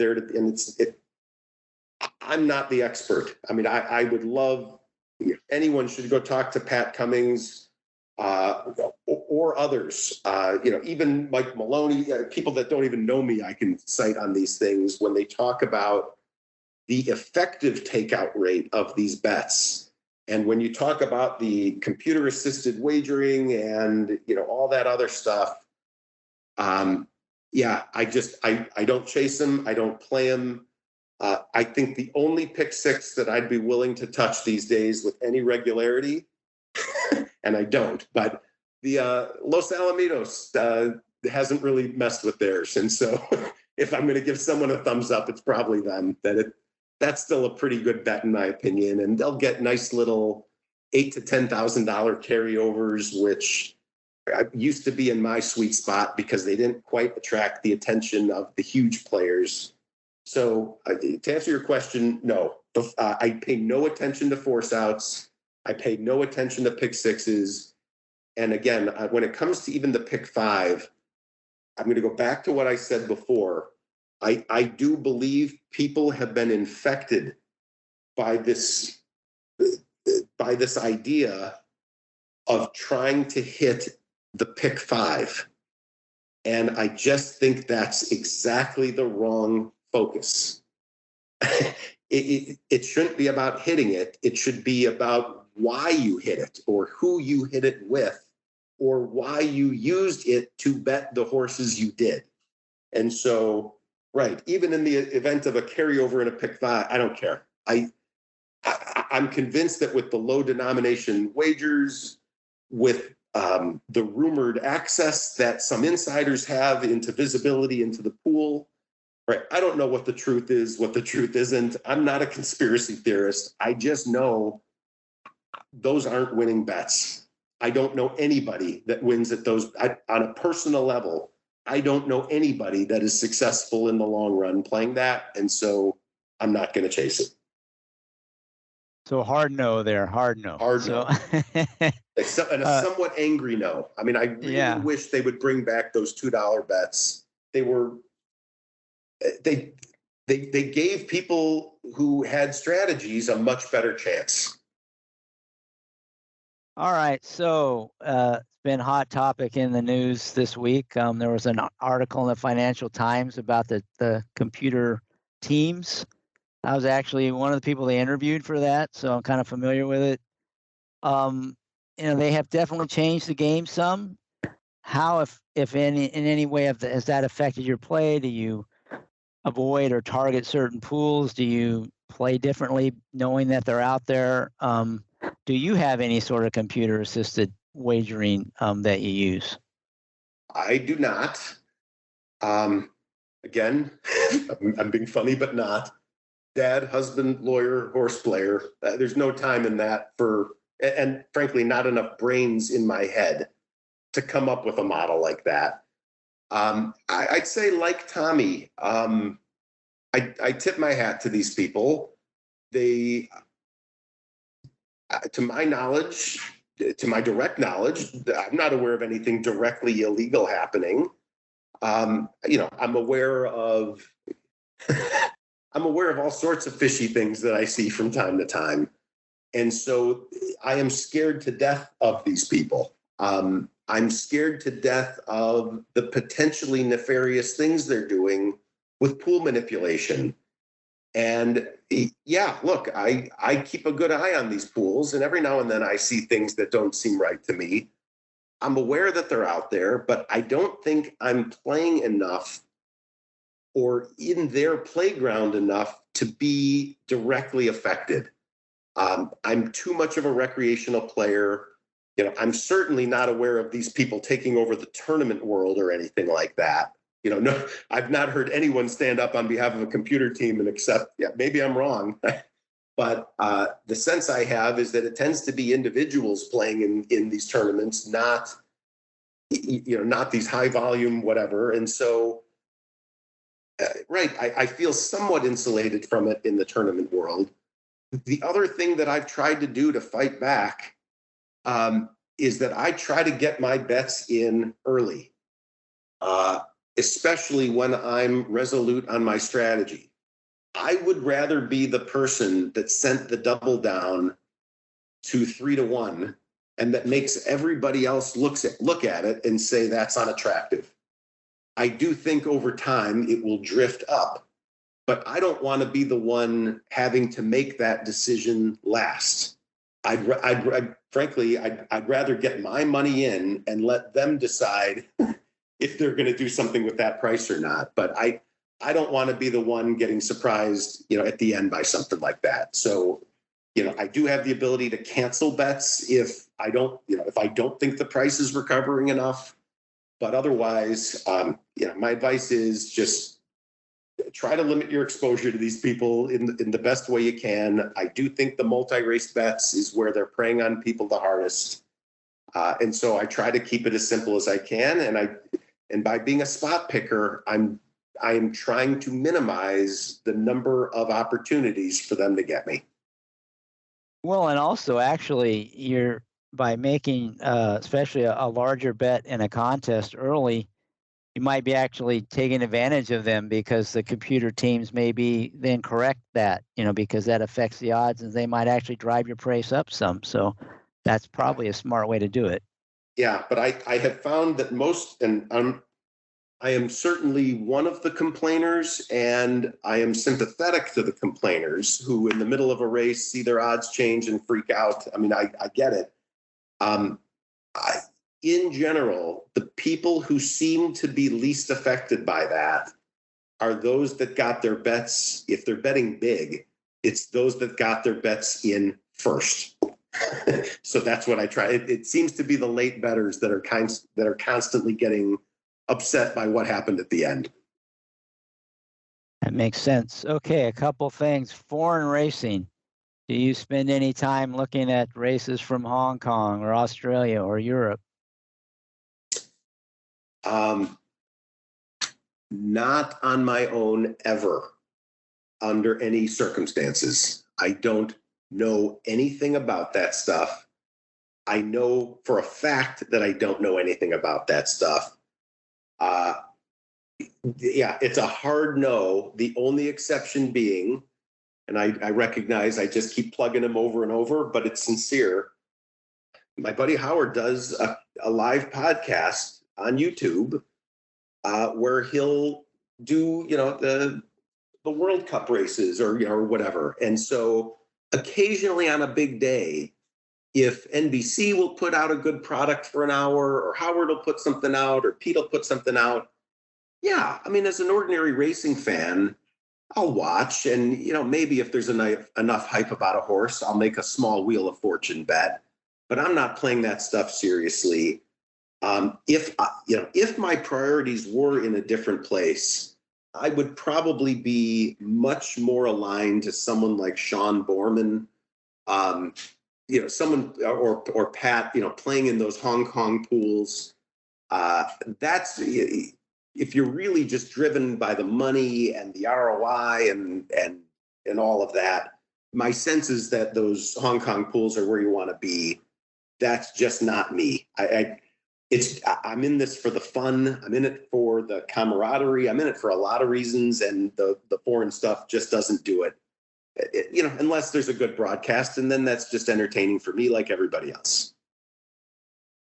All right. How about the big cards? Now, clearly, Breeders' Cup, you're going to be in a contest probably, and maybe on most of these big days, you're in contests. But do you target those? Not just the Kentucky Derby, but this weekend's a good example. Just about every track now has one or two big days. This weekend, the Wood Memorial Day at Aqueduct, and Keeneland has their Bluegrass. Santa Anita has Santa Anita Derby. Do you target those? Will you play a track you don't normally play when they have a big card and big pools, or is it kind of more dictated by where the contests are? I mean, how do you factor that into your play? I can tell you at the start of the year, I will be attending the Breeders' Cup. With a little bit of luck, I'll be attending the NHC. I will be playing the Grade 1 Gamble. If there's not a personal conflict. Those are the three that I probably just put on the calendar every year automatically and just say, well, I'm doing these for sure. I'd say after that, it's a function of family plans, and is it a Dad's Day weekend at college, or do I have somewhere to be? I have a wife that is reasonably tolerant of this stuff. I admit my success at it has helped, but it's not enough, and she doesn't love it. And so taking a Saturday and saying, hey, I'm going to go in the office from 12 till 5:30. Look, if it's nice weather, sorry, I don't think it's that nice. I don't want to do that to her. And so, I pick my spots in tournaments largely based on the calendar. And, it's funny, I don't bet the Kentucky Derby usually. I'm really bad at picking the race. Historically, I don't think they've had many tournaments on that day anyway. And like I joked before, I end up usually missing it because we end up having plans of some sort. And so I mean, this year, if I think there is a tournament, and I do think I'm going to do that, and I will make a point this time of saying, hey, this is what I want to do. But I try as hard as I can to be a respectful family member. It's a little easier with kids in college now. I'm not, there aren't as many demands on my time. So I've definitely picked it up more with more free time, but I still, just refuse to call myself a pro. That, I'm just not regular enough for that. And I hope not to be. I kind of like just bouncing around to these tournaments from time to time. And, not all of them get the same amount of effort. If I'm being honest, that Breeders' Cup, I do spend a lot more time on, and I do dig deep into the races in addition to listening to my sources. But for this one on the wood for tomorrow, right, it was an hour podcast, and I got all my work done in that period of time, and that was that. And by the way, one of my other strategies, which sounds crazy, I mentioned how I don't like getting bled out on minimums. And so I have multiple reasons for things I do. One of the reasons I try to make early moves in tournaments is so that I can be done if I lose and I can have my day back. And so if I can get to the third race and find a good spot where there's 2 daily doubles I can send out of the race and I can bet a third horse to win, and that third horse to win is a 1-to-1 favorite that I put an embarrassing amount of money on, and that horse wins, I'm thrilled to have my day back, and maybe I'll go out for a run or whatnot. So again, I'm trying to balance a lot of things, and I am sure if you included my wife and kids on this podcast, they would say, yeah, he tries really hard, and for the most part, he does a good job. But right, I am absolutely guilty of my share of looking at a race in a restaurant bathroom or those kinds of things too. But overall, like I said, I try very hard with my priorities. Yeah, the thing you talked about, making the big play early on, not only does that, if you lose, the minimums don't matter, right? Because you're out of the contest. And if you do win, the minimums again don't matter because your bankroll is so big, it's not really going to affect you going forward. So there's a couple of advantages to doing that for sure. Precisely. But that's not to say that I think I'm going to win the tournament early. Christian Helmers can do that every now and then, where he puts up a number that's just so gigantic that even with people seeing it, they can't do anything about it. No, for me, that's not my intent. I am just trying to get to my total. If instead of getting to my total, I get cashed out early, I'm okay with that. But otherwise, there's also tournaments I've done where I'll say to my wife in the middle of the tournament, I have 2.5 hours of free time. Do you want to get lunch? And she'll say, what are you talking about? I'll be like, look, I'm already in a really good spot. I've already done my minimums and I'm just waiting for this other race so we can go do something. And right, I don't need to sit there watching the leaderboard or, if anything, it's funny, especially when I go to tournaments in person, I don't love sitting in the room. I have a hard time listening to other people succeeding if it's not me also. It's stressful enough watching some of these things. And so I try actually to just kind of watch from my own spots. And so I'll grab, 1 or 2 guys or gals from my crew, and we'll just go find a spot on the rail or, up Millionaire's Row and just, steal a view from somewhere. But I actually don't like being in the environment.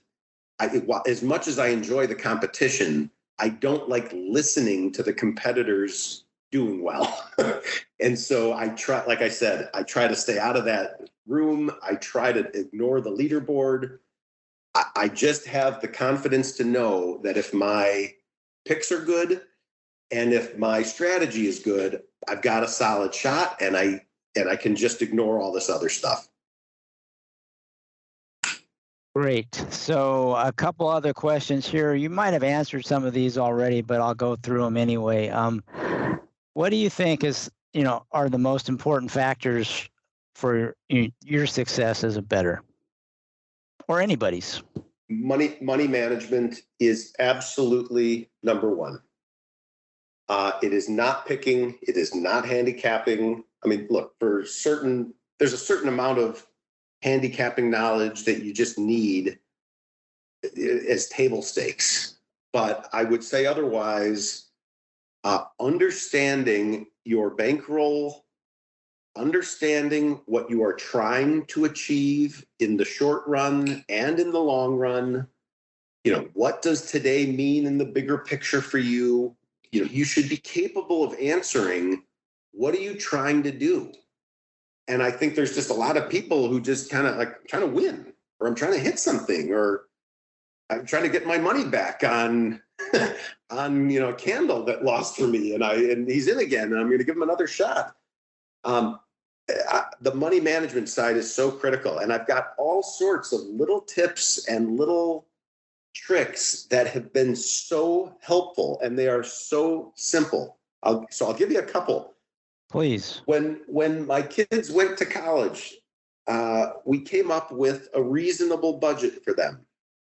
Okay, we're in a good position in life where they're in a spot where they don't have to have jobs at college. I tell them that their job is to get good grades first and to have a nice time, but please don't get a job. That's going to make getting good grades harder. And I want you just to focus on that. So the kids get a reasonable allowance for, beer money, whatever it is. They thought it was the coolest thing ever when on the first day of the semester, I'm going to just make up a number. I really don't remember what the budgets were. Let's pretend they got $100 a week and it's an 18-week semester.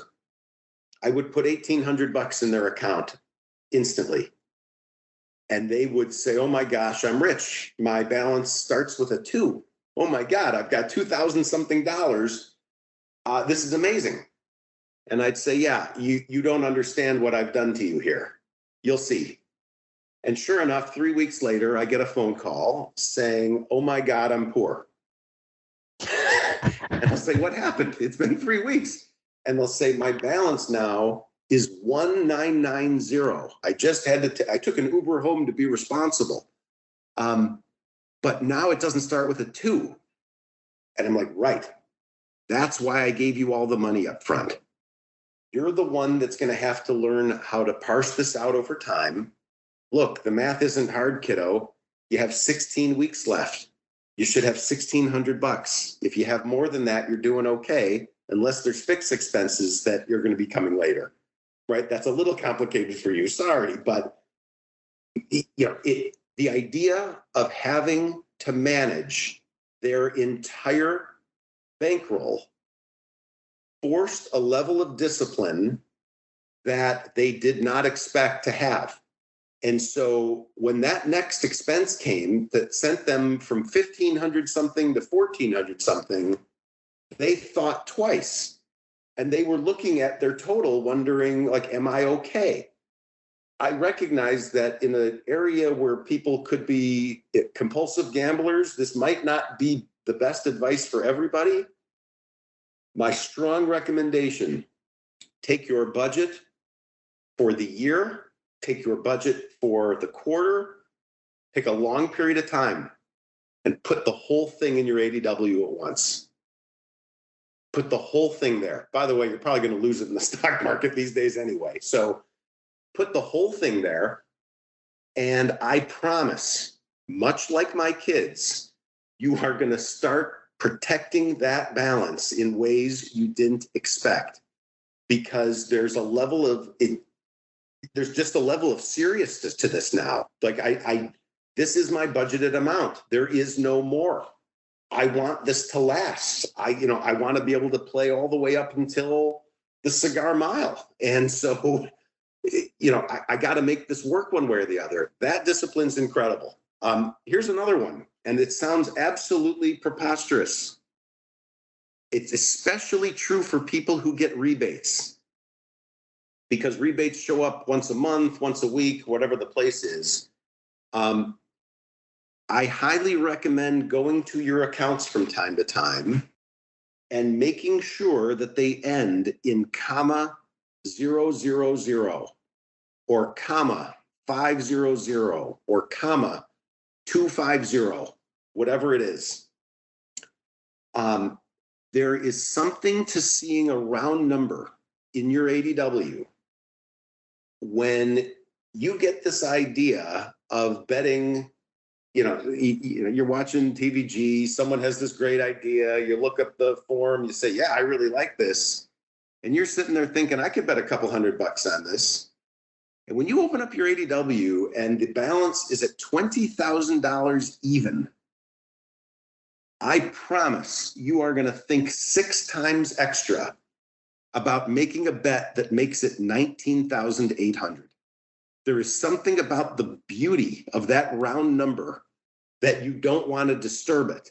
And by looking at that, it forces you to say to yourself, no, this is a good bet. I'm making this.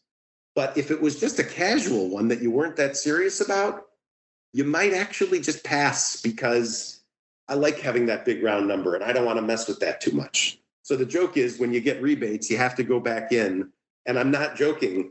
I will play Wheel of Fortune with the change on the end, essentially, to get it so that my balance ends in 000. And so if my rebates for a period are $1,200, the first thing I do is play $200 on something, trying.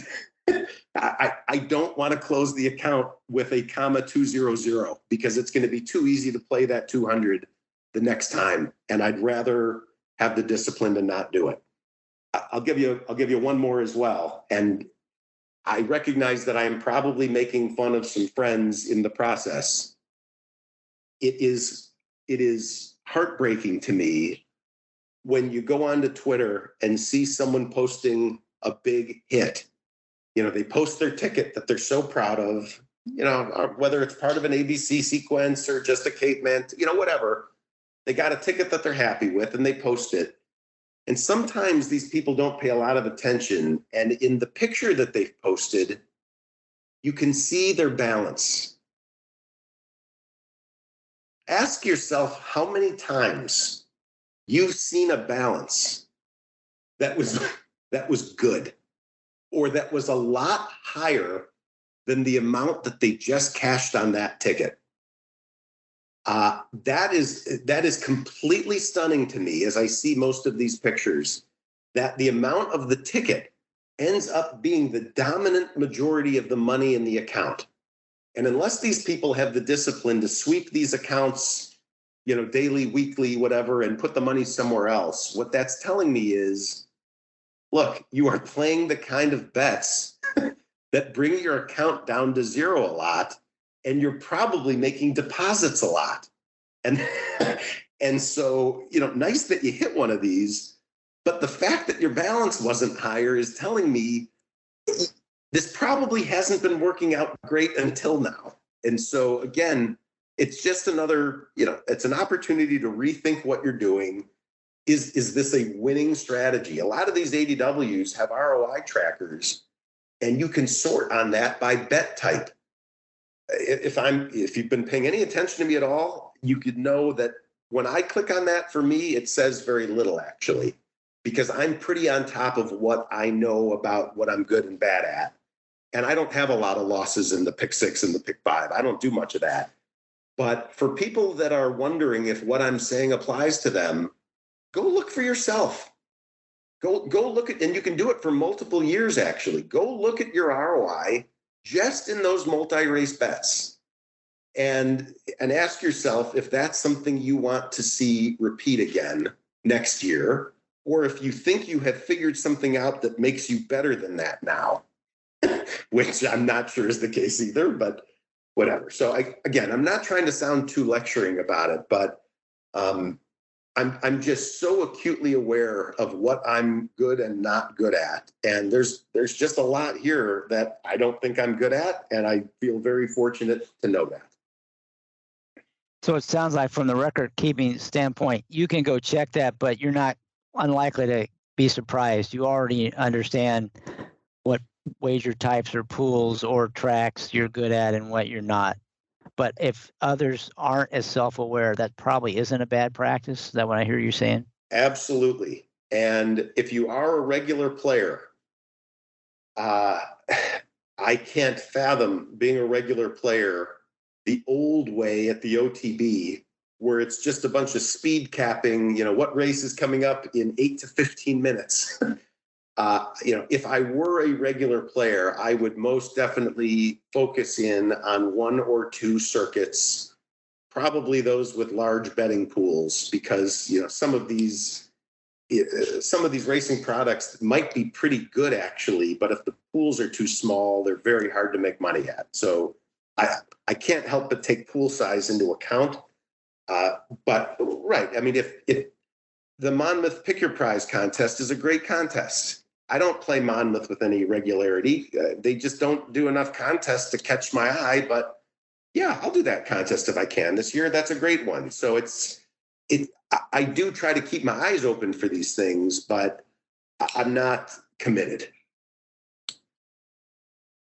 All right. So a couple other questions. Again, you might have touched on, but I'll put you on the spot one more time. What's the most important lesson you learned throughout your experience as a horse player that was the most important to you?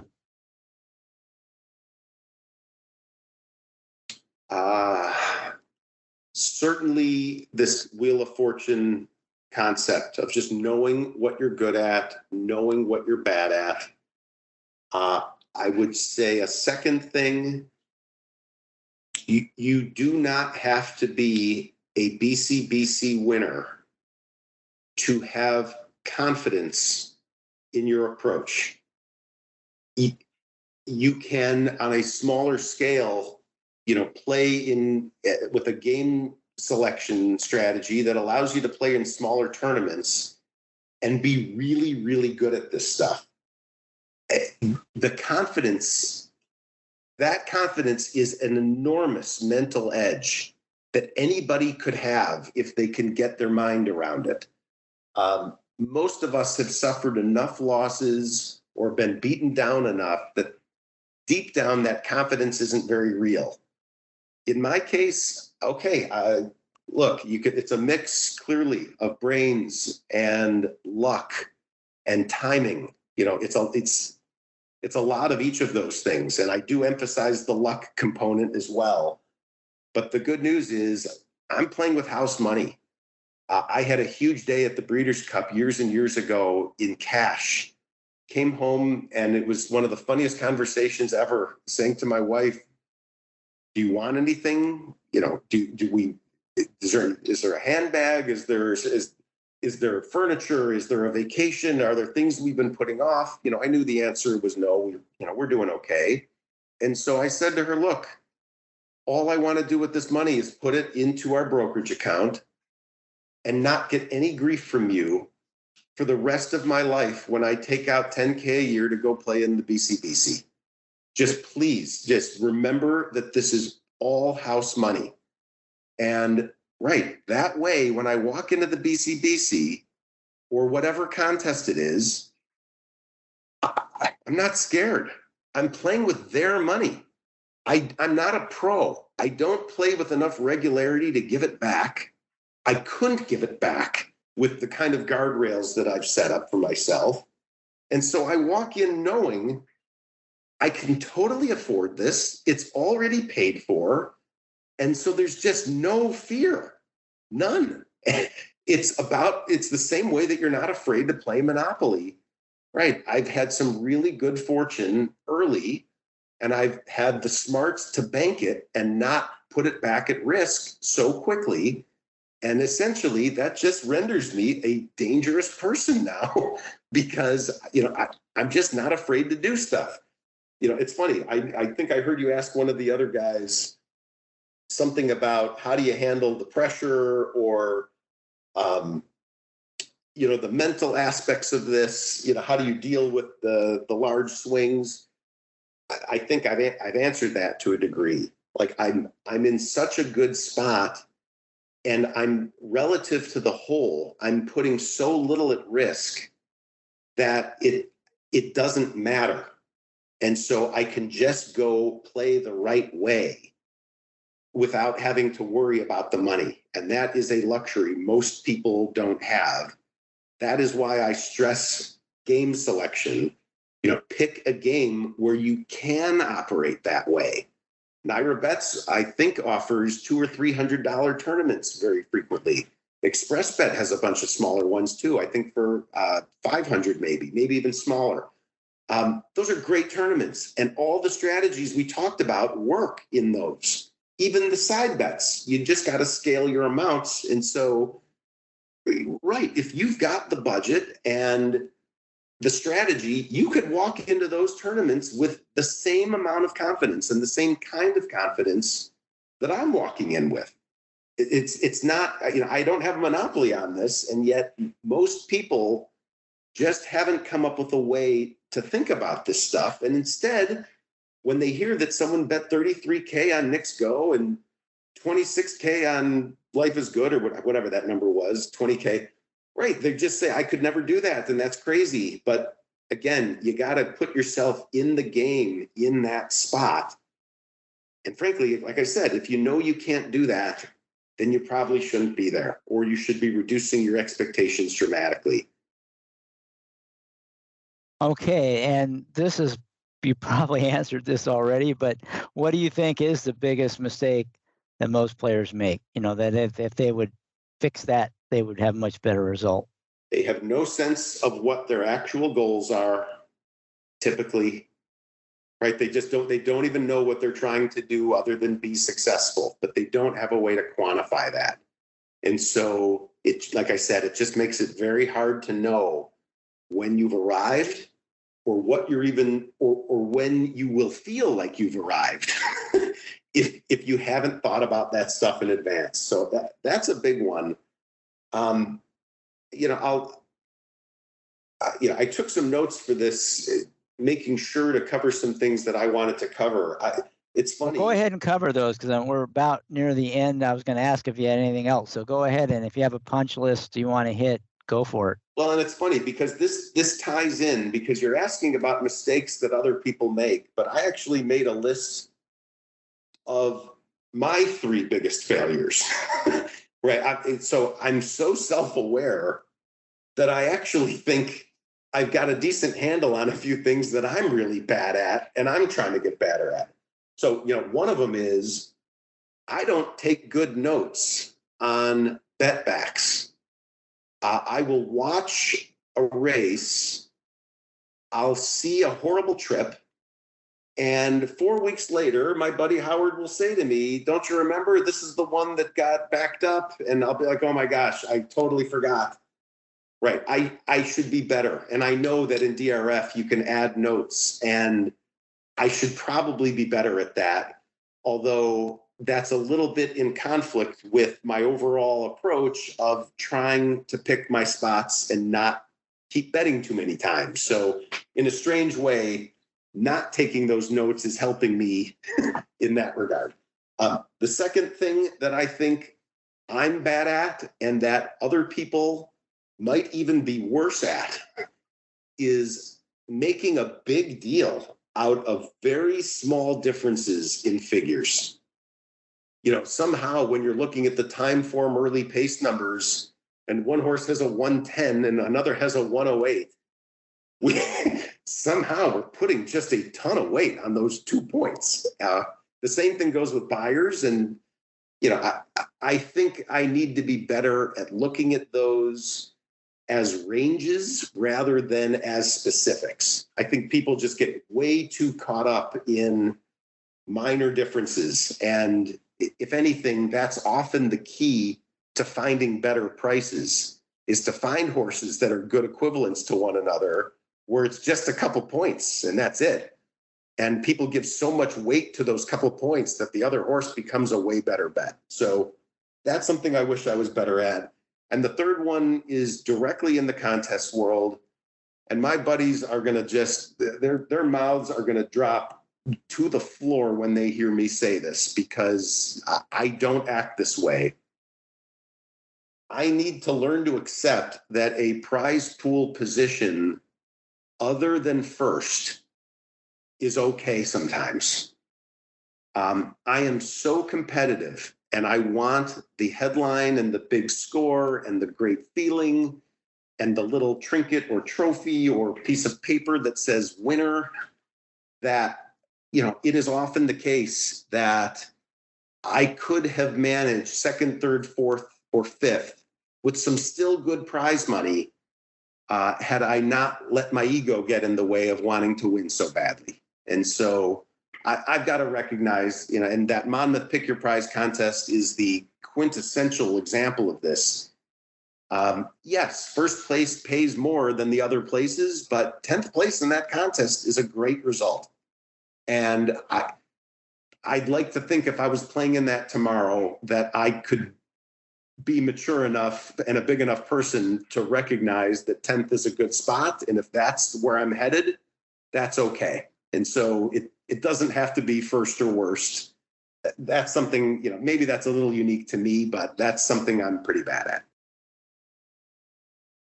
Yeah, I know you hinted at the prize pool. If it's a real top heavy prize pool, your approach of, first or worst probably makes a lot of sense. If it's very flat and there's not much of a difference between second and first or second, third and first, then absolutely what you said makes sense. You probably shouldn't, if somebody's, separated themselves from the field and you're probably not going to catch them, but you could have a good chance to get second, it's probably makes sense to go for second instead of first. Absolutely. With a flat price structure. I get a little bit blinded. I want to, especially being a recreational player, I think that's where it hurts me. I think if I was a pro, I could be a little bit more mature about it and think about it a little bit more in the long run. But for someone that doesn't do this all the time, yeah, I want these to count. And by the way, that reminds me of another one of these lessons learned. And this is probably the one that people that know me would have expected to hear first. I should have led with this, because this is the main rule that I hear people violate every single day without exception. And if your listeners are not nodding that they're guilty of this, they're lying to themselves. If your top opinion or opinions on the day win, you suck if you don't walk out a winner. You suck. There's no other way to say it. How many times do you go into the track saying, oh my gosh, White Barrio's going to kill this race, I'm going to be pounding him. Right, White Barrio goes off at 3-1 and wins, right? And your buddies at night are like, oh my gosh, you must have had this amazing day. Right, and we all know the reason you didn't. Either you tried to get too fancy in the way you played them, or you wasted so much money on other crap that you didn't have opinions on, that by the time you got to the race with the opinion, you didn't have as much capital as you wanted, or you wasted money after the race. And so it makes me absolutely nuts, whether it's listening to a guest on a podcast or listening to a friend tell me his opinion of the races. People can make some really good picks and get some good value and still come out losers. That should not be. Look, if your main opinions lose, you probably should be losing on the day. And if you manage to pull out even or ahead, I take my hat off to you. That's amazing. But when you look at a card and say, I'm just going to go back to this Wood example. This would be an absolutely ridiculous day, a failure on my part, if your horse if your horse wins the last race, and if Candle wins the 9th race. Right, your listeners should be, looking at that leaderboard, expecting, maybe not first, because who knows if someone else hits something big, but at a minimum, we should have had a good day. And if not, you've done something else really wrong because you've let something get in the way of your top opinions. So again, that requires an awful lot of discipline. But if you work backwards about what are you trying to do? What are your opinions? it gets easier to fill in these blanks than to just build it up from the start. Yeah, and I mean, to me, that goes back to my analogy with golf. I mean, you hit a great drive and a nice iron to the green, and then you miss the putt. So, that's where the betting part and the money management and all that comes in. So, absolutely Right. agree with you there. And if I'm playing in the Masters, I don't care if I'm sinking chip shots or long putts. I'd like to shoot 2 under. That's my goal. And I don't care if I do that. I don't care what club I do that with. If you shoot 2 under at the Masters every day, the odds are you're going to win that tournament some years, and in others you're going to be phenomenal.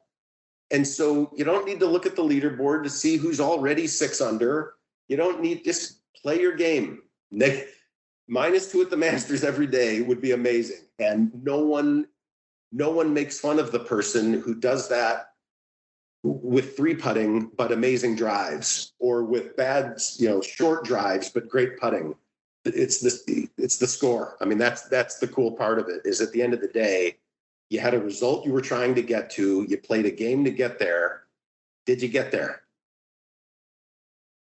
Did you win, or did you have a good day? Yeah, and by the way, I don't want to come in second at the Masters. That's one. I'm sorry. That's first or off the board. Sorry. As I just asked Greg Norman. Okay, that was an inside joke for golf fans. All right, this is a fun question I just like to ask. If you could wave a magic wand and you had the power to change something, what would the change be that you would make to make the racing game better? I have a bunch. All right. The unrealistic. Wave it a couple times then. All right. Unrealistic. I would like to bring back Arlington. I can't help but say that. Sorry. Number 2, I would like to see all minimum bets raised to $2, in some cases $1. But this, the penny, the dime, 20-cent, hard pass from me. I'd like to see the minimum bets raised.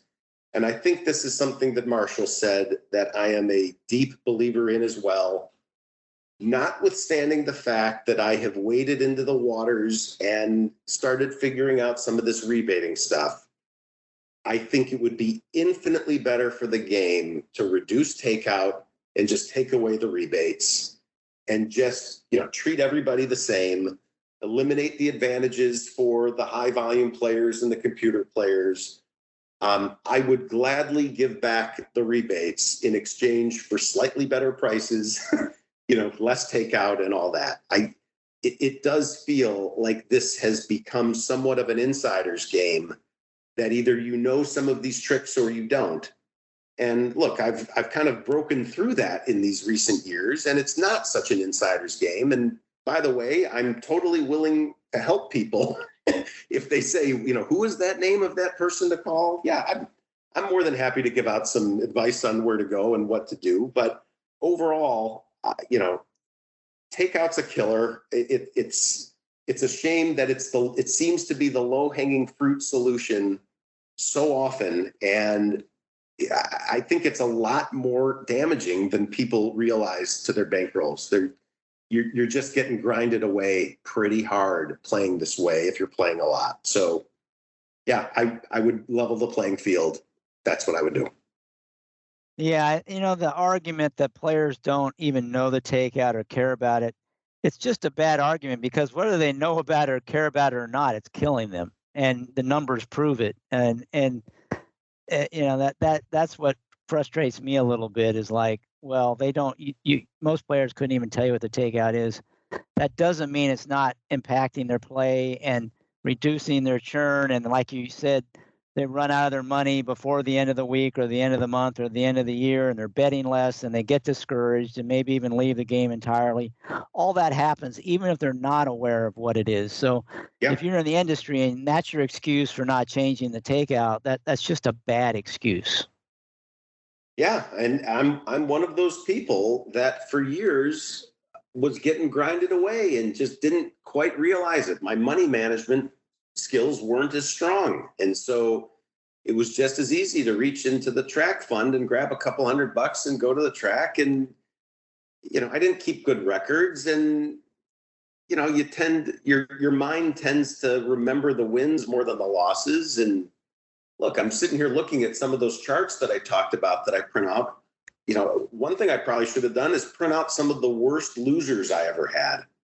It would be quite a dose of reality after looking at the next go chart to look at the one, for improbable for the year before. And, maybe it's healthy to remember your losses because it's not all about winning. I certainly don't win all the time. There's a public perception, especially on the part of friends and family, but we all naturally talk about the winners more. And so at least be honest with yourself about what you're doing. And I think on the money management side, it's the best way to do it. Put the money in the account and it speaks for itself. All right. Well, we're about to wrap it up. Let me see. One thing I want to talk about before we do is you mentioned that you're going to play the contest tomorrow, but you didn't talk about the I don't think we've talked about the plan to make a donation to the Thoroughbred Retirement Foundation if you win. You want to talk a little bit about that before we break up? Yeah, it's funny. I didn't remember if I mentioned that up front. This is the danger of rehearsing in your mind a little bit, that you then don't remember what you actually said when it comes time to do the interview. So I figured, I love doing these contests. When you asked and said, hey, would you come up with a bet example? It's to me to do. I have to pick a tournament. So we've already talked about the setup of this. I bought the 2 entries already, and the plan is, and you could look at this as selfish or generous or somewhere in between. I think it's somewhere in between. As we talked about, there is a cash piece and a prize pool piece. The 750 of cash, I am hoping to turn into, let's call it 10,500. If that is to happen, I'm keeping that. If it so happens that the prize pool, ideally first would be great, but wherever I end up in the prize pool, whatever I get out of the prize pool, we're going to donate to the Thoroughbred Retirement Foundation in the name of this podcast. And it'll just be a cool thing we did that, putting together a bet ended up benefiting someone other than ourselves. I'm good with that, to be honest, because I'm still getting value on the bets that I'm making. So it's just like I'm betting the 750 in cash on my own, but okay, cool for the rest of us to be rooting for the TRF. And, hopefully these horses come in. We'll see. That would be awesome. So we'll definitely be following along. Can you one more time tell the folks the key horses that you have that you're leaning on in the contest? Yes. And I'm going to go to the racing form so that I don't screw up the number. I think I screwed up the numbers before. So the first minimum, and I'm not being squirrely with you, I literally don't know how yet, but race 4, Let It Ride at 4 to 5, it looks like a standout. So I anticipate using that horse in minimum $150 minimum doubles, either into that horse or out of that horse using the 3rd or 5th race. I'm not going to get a price good enough to just bet 150 to win and be happy with that. So I'll try and make some money, but that's going to be the first play. The next play, the real opinion I have here is in race 9. And I shouldn't even say I should, it's my buddy Howard. It's his podcast. It's Pete and Paul on Veronica Green. So it's the 4 and the 6 in the 9th race. And my 2 entries will be split onto those 2 horses.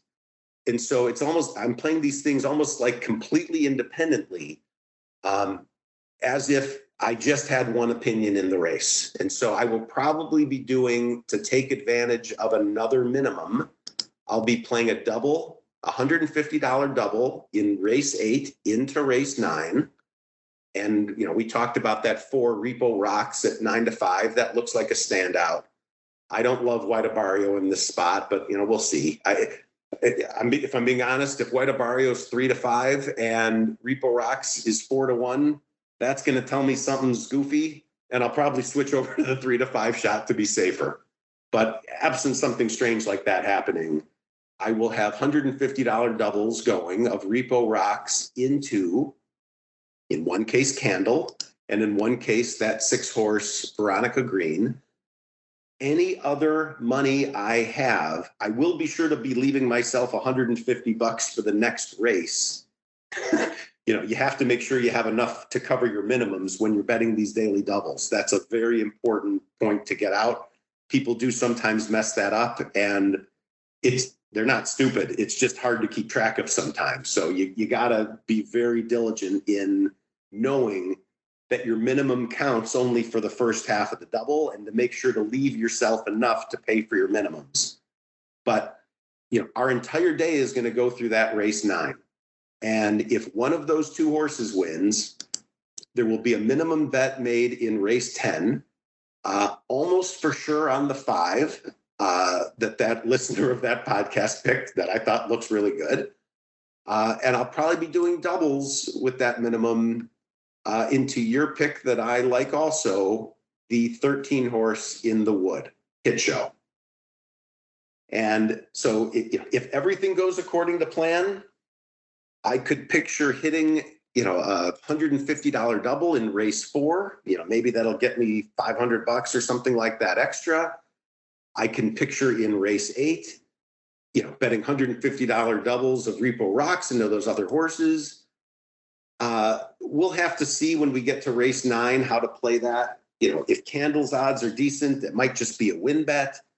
Veronica Green, I'm not sure I'm going to get to make a win bet. It might be a daily double. But again, the objective is I'd love to have $3,500 or so to bet on hit show in the last race. And, for those of your listeners wondering, how is it possible that you're giving away this much strategy? All I can tell you is this, and I don't say this with ego. I haven't yet seen an example of someone or the tournament world seizing on this, turning around and beating me up with it.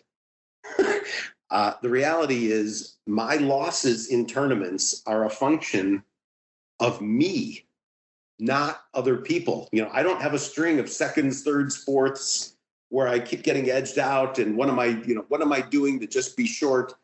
No, it's usually first or last. And so, I'm not too worried about giving away a blueprint here. I still think this is hard to do. You still have to be right. And it still requires, depending on the size of the tournament, some guts that, some people may not have. And in some ways that's probably healthy, but it's also probably a sign you might not be in the right spot. So I hope that's a good recap. If you, in that 30 seconds or minute or 2 minutes that just was, you shouldn't, by the end of the, obviously you can watch the leaderboard, but those are going to be the horses to look for. So that's great. Hey, man, I think it's going to be fun to follow along and see how you're doing. Do you have a Twitter handle you want to give out to people? And maybe you can tweet out the leaderboard so people can follow along if they're interested? Yeah, happy to do it. It is hysterical that I'm going to Twitter to make sure I know my handle. It is X Matt Miller X, and Matt has 2 T's. All right, X Matt Miller X. Yep. Yeah, tweet out the leaderboard once that's out there online, and we can follow along. And maybe with a little bit of luck, you hit these horses, especially that 9th race and the 11th race, and can win some money for yourself, and also win a good chunk of cash for the Thoroughbred Retirement Foundation. What is the top prize? Is it $20,000? What's first place? Do you know? Offhand? So there is a BCBC seat. And the other thing, and I'm going to try and pull this up as we're talking, but the other thing that NYRA Bets does, if I've got it right, the $250 in the prize pool, I think all of that gets paid out to the players. So I think it has to by law in New York. They can't keep any of that, so they have to pay it all back out. Right. And so it's you're not losing any value there. I don't know here's the rules to find the exact payout, but they basically, I think for the top 5 spots, maybe split up. So here it is. And this is based on an estimated number of entries.